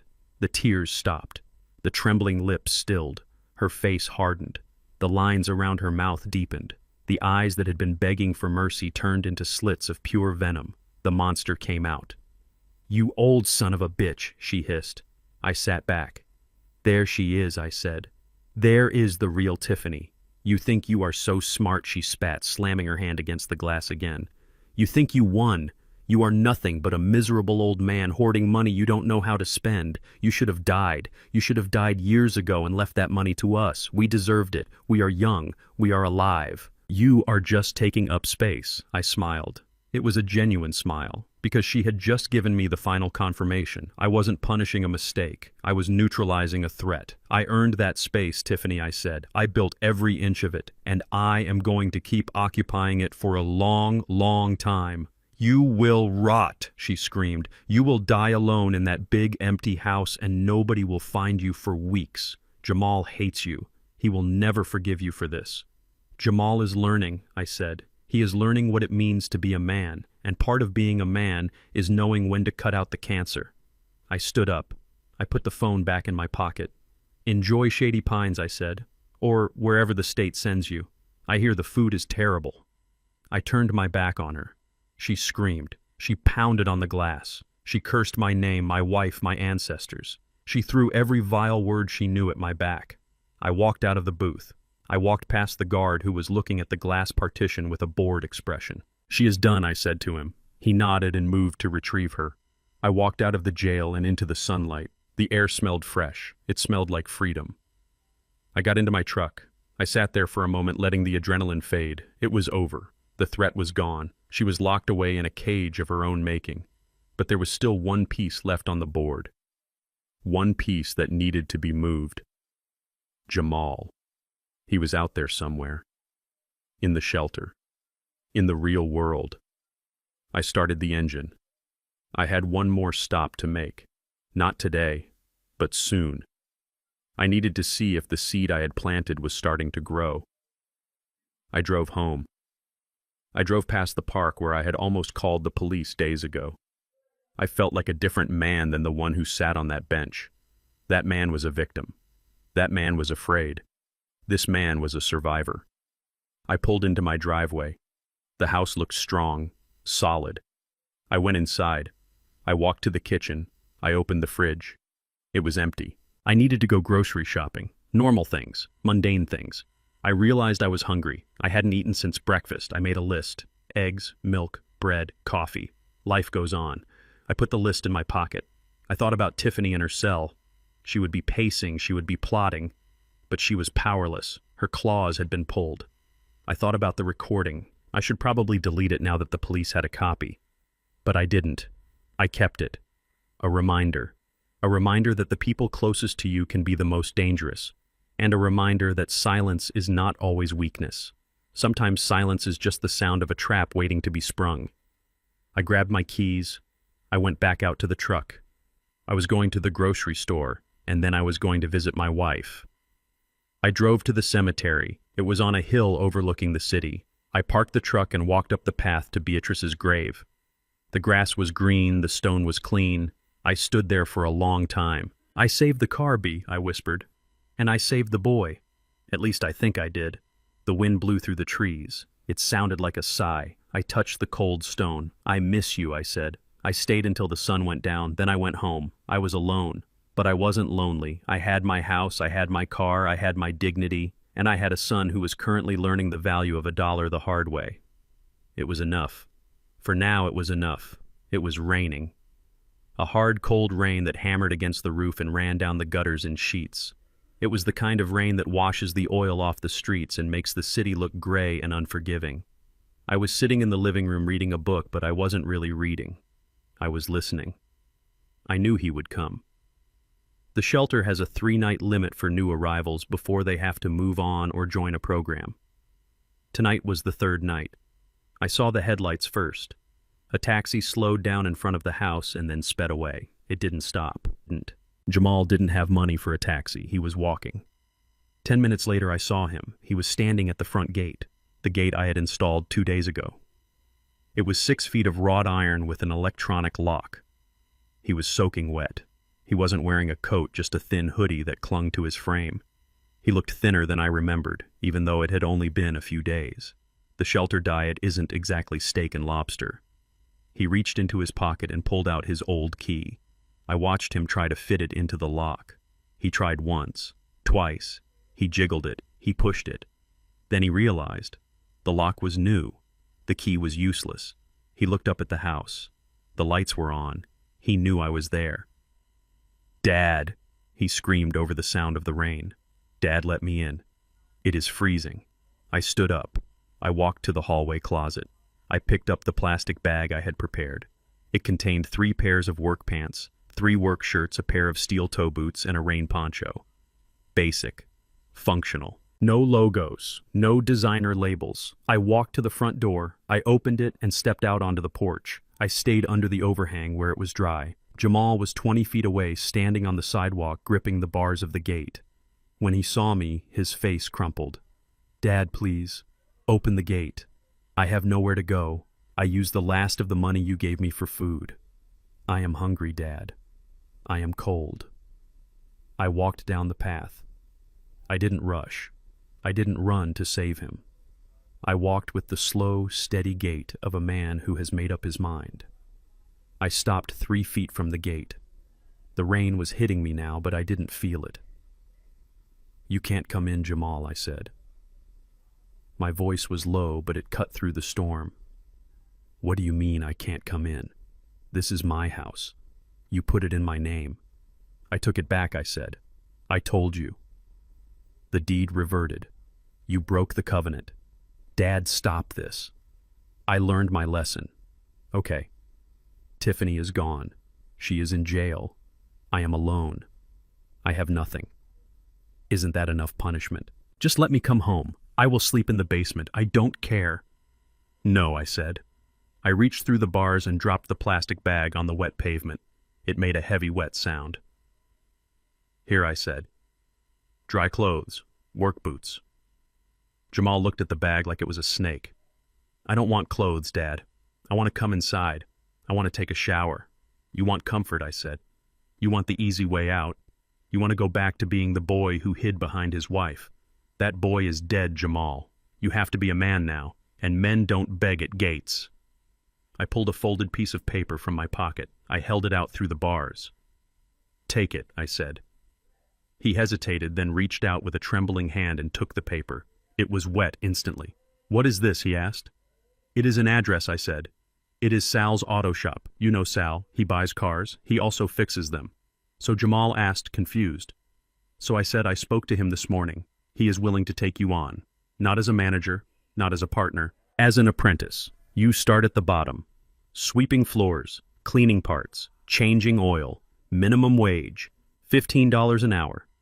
Jamal stared at me. "You want me to be a mechanic?" "I want you to be useful," I said. "I want you to learn how to work with your hands.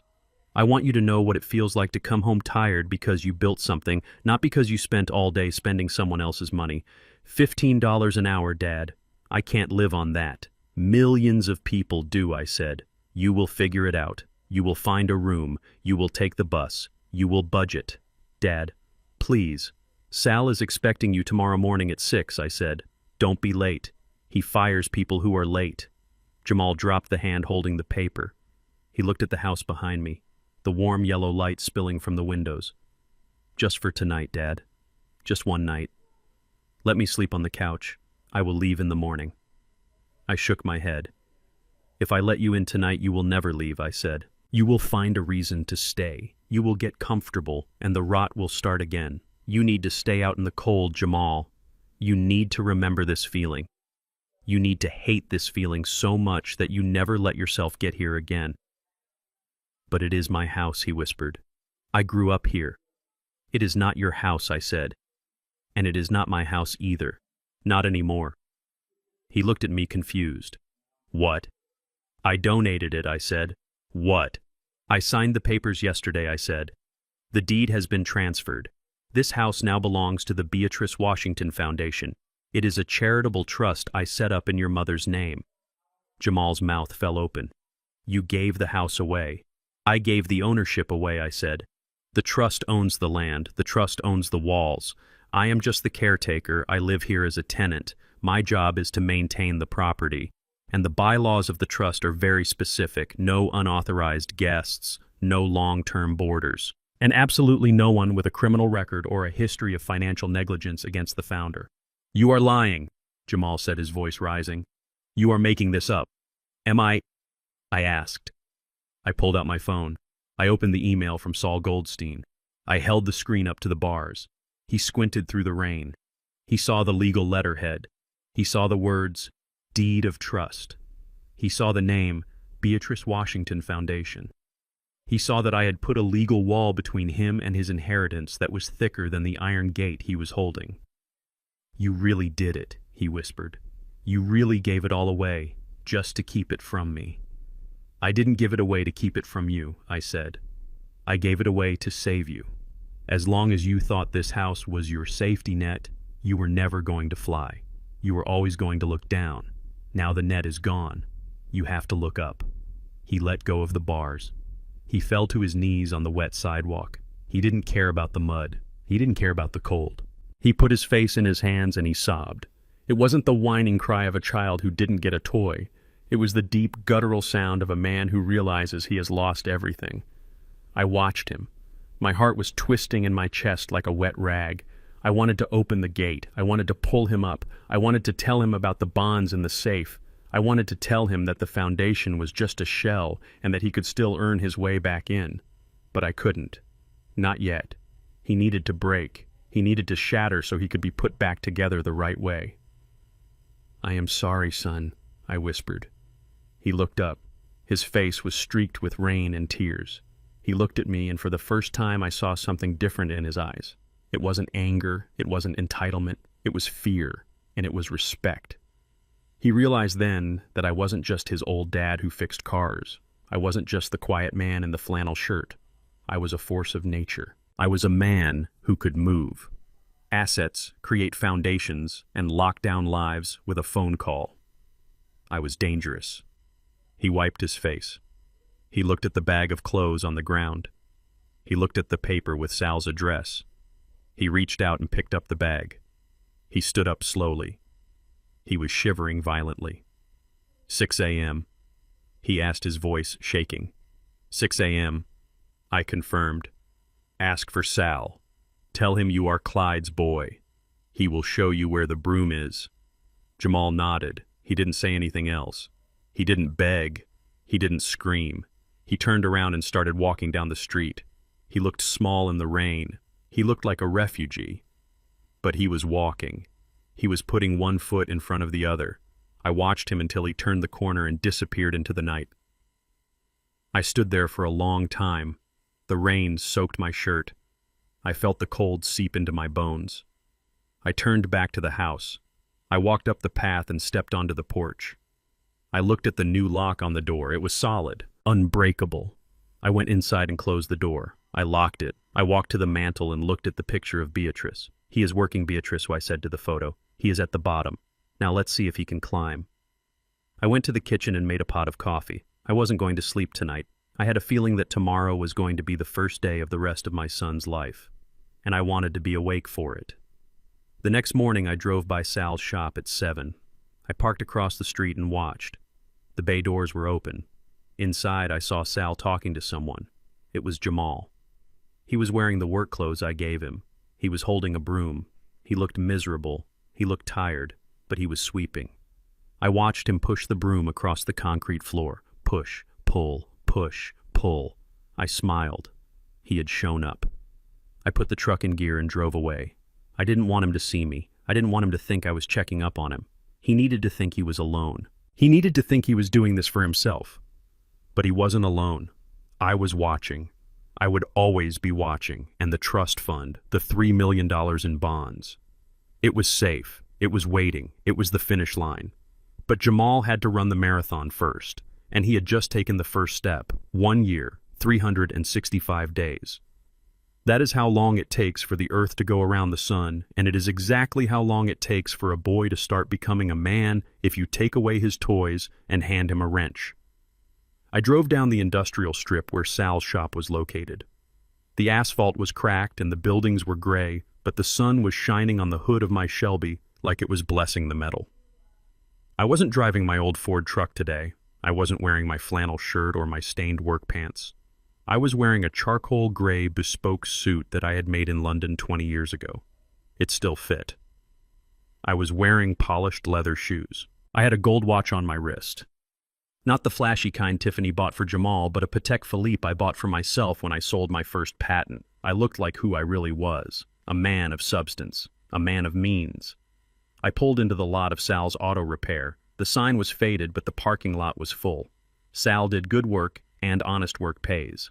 I parked the Shelby right in front of the bay doors. The engine idle was a low rumble, a heartbeat that shook the pavement. I killed the ignition. The silence that followed was heavy with expectation.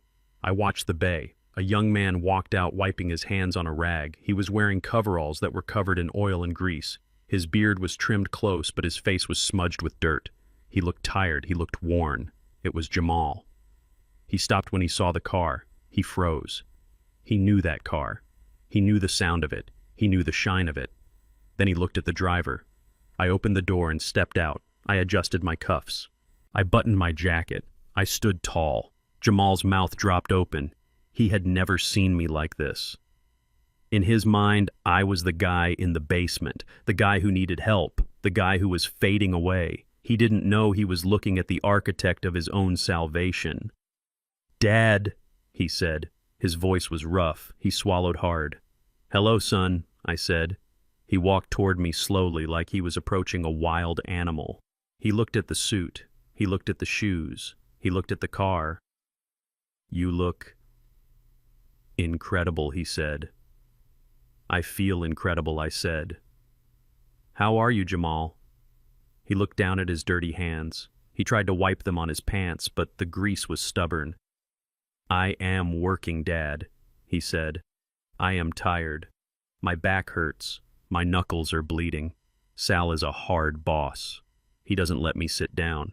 "Good," I said. "Sitting down is for people who have finished the job. You are just starting." He looked at the car again. A look of pure longing crossed his face. Not the greedy longing he used to have when he looked at expensive things.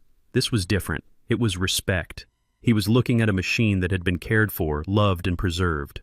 "She looks beautiful," he whispered. "It is your mother's birthday today," I said. "I know," Jamal said. "I was going to visit the grave after my shift. I bought flowers, cheap ones, but they are nice." He bought flowers, with his own money, money he earned sweating over a hot engine. "That is good, son," I said. "Beatrice would like that." I leaned against the fender of the car. I crossed my arms. "I have some news," I said. Jamal looked up worried. "Is it Tiffany? Did she get out?" "No," I said. "Tiffany is exactly where she belongs. She is serving her time. And from what I hear, she is not having a good time. The state penitentiary is not the Burj Al Arab." Jamal shuddered. "I filed the divorce papers, Dad, like you said. It is over." "I know," I said. "That is not the news." I patted the hood of the Shelby. "I am selling the car," I said. Jamal's eyes went wide. He stepped forward, his hand reaching out instinctively as if to stop me. "What?" "No." "Dad, you can't." "I can," I said. "I have an offer. A very good offer. But it is Mom's car." Jamal pleaded. "It is Beatrice. You love this car. You saved this car. You almost destroyed my life to get this car back. Why would you sell it now?" "Because it is time," I said. "A car is just a car, son. It is metal and rubber. The memory of your mother isn't in the engine block. It is in my head. It is in my heart. And keeping a $250,000 machine under a tarp while the world keeps turning, that is vanity." "But who are you selling it to?" Jamal asked, his voice desperate. "Please don't say a dealer. Please don't say a stranger." "I am selling it to the Peterson Automotive Museum in Los Angeles," I said. "They have been asking for it for years. It is a rare spec. They want to put it on display. They want to tell its story." "A museum," Jamal repeated. "Yes. They are paying $300,000. $300,000. Jamal went pale. He looked at the car like it was made of solid gold. He thought about the $80,000 Tiffany had sold it for. He thought about how close he had come to throwing away a fortune. That is a lot of money, Dad." "It is," I said. "And you know what I am going to do with it." Jamal shook his head. "You are going to travel. You are going to retire for real." "No," I said. "I am going to open a trust fund." Jamal looked down. "Good for you, Dad. You deserve it." "It is not for me," I said. He looked up. "It is for you." The world stopped spinning for a second. The noise of the shop behind us faded away. Jamal stared at me, his eyes wide and wet. "For me," he whispered. "After everything I did." "Because of everything you are doing," I corrected. I walked over to him. I didn't care about the grease on his coveralls. I put my hand on his shoulder. The fabric was rough. His shoulder felt solid. There was muscle there now. "I have been watching you, Jamal," I said. "I have been watching you for a year. I have seen you show up at 6 every morning. I have seen you take the bus. I have seen you eat sandwiches for lunch instead of sushi. I have seen you work." I stepped back. $300,000, I said. "That is seed money. That is startup capital. That is enough to open your own shop, enough to buy a house, enough to start a life." Jamal started to cry. He didn't sob like he did at the gate a year ago. These were silent tears, tears of gratitude, tears of a man who has been given a second chance. "Dad, I don't know what to say. Don't say anything yet," I said, raising a finger. "Because there is a catch." Jamal wiped his face. He nodded. "Okay, what is the catch?" "You don't get a dime today," I said. "You don't get a dime tomorrow." I looked him dead in the eye. "You get it in 5 years." 5 years, Jamal repeated. 5 years, I said. "You have to stay here. You have to finish your apprenticeship with Sal. You have to become a master mechanic. You have to learn how to run a business, not just how to fix a radiator. You have to prove to me, and more importantly to yourself, that you can stick with something when it gets hard." I pulled a document from the inside pocket of my jacket. It was a copy of the agreement. "This money goes into an escrow account," I said. "It will grow. It will invest. In 5 years it might be 400,000. But you only get the key if you stay the course. If you quit, if you slide back, if you try to take a shortcut, the money goes to the Navy Veterans Relief Fund." Jamal looked at the paper. He looked at me. He didn't argue. He didn't complain. He didn't ask for an advance. He stood up straighter. He squared his shoulders. "I can do that," he said. "I know you can," I said. "That is why I am doing it." He looked at the car one last time. Can I sit in it? Just for a minute, before it goes?" I smiled. "Here." I tossed him the keys. He caught them. He walked over to the driver's side. He opened the door. He sat down in the leather bucket seat. He put his hands on the wood-rimmed steering wheel. He closed his eyes. He breathed in the smell of the car. He looked like me. For the first time in his life, he looked like my son. He got out of the car. He handed me the keys. "She is a beauty, Dad. The museum is lucky to have her." I took the keys. "They are," I said. I got back into the car. I started the engine. "Get back to work, son," I said. "Sal is watching." Jamal smiled. It was a real smile. A tired, dirty, honest smile. "Yes, sir," he said. "Happy birthday to Mom." I put the car in gear. I drove away, leaving him there in the parking lot. I watched him in the rearview mirror. He stood there for a moment watching me go. Then he turned around and walked back into the shop. He picked up a wrench. He went back to work. I felt a lightness in my chest that I hadn't felt in years.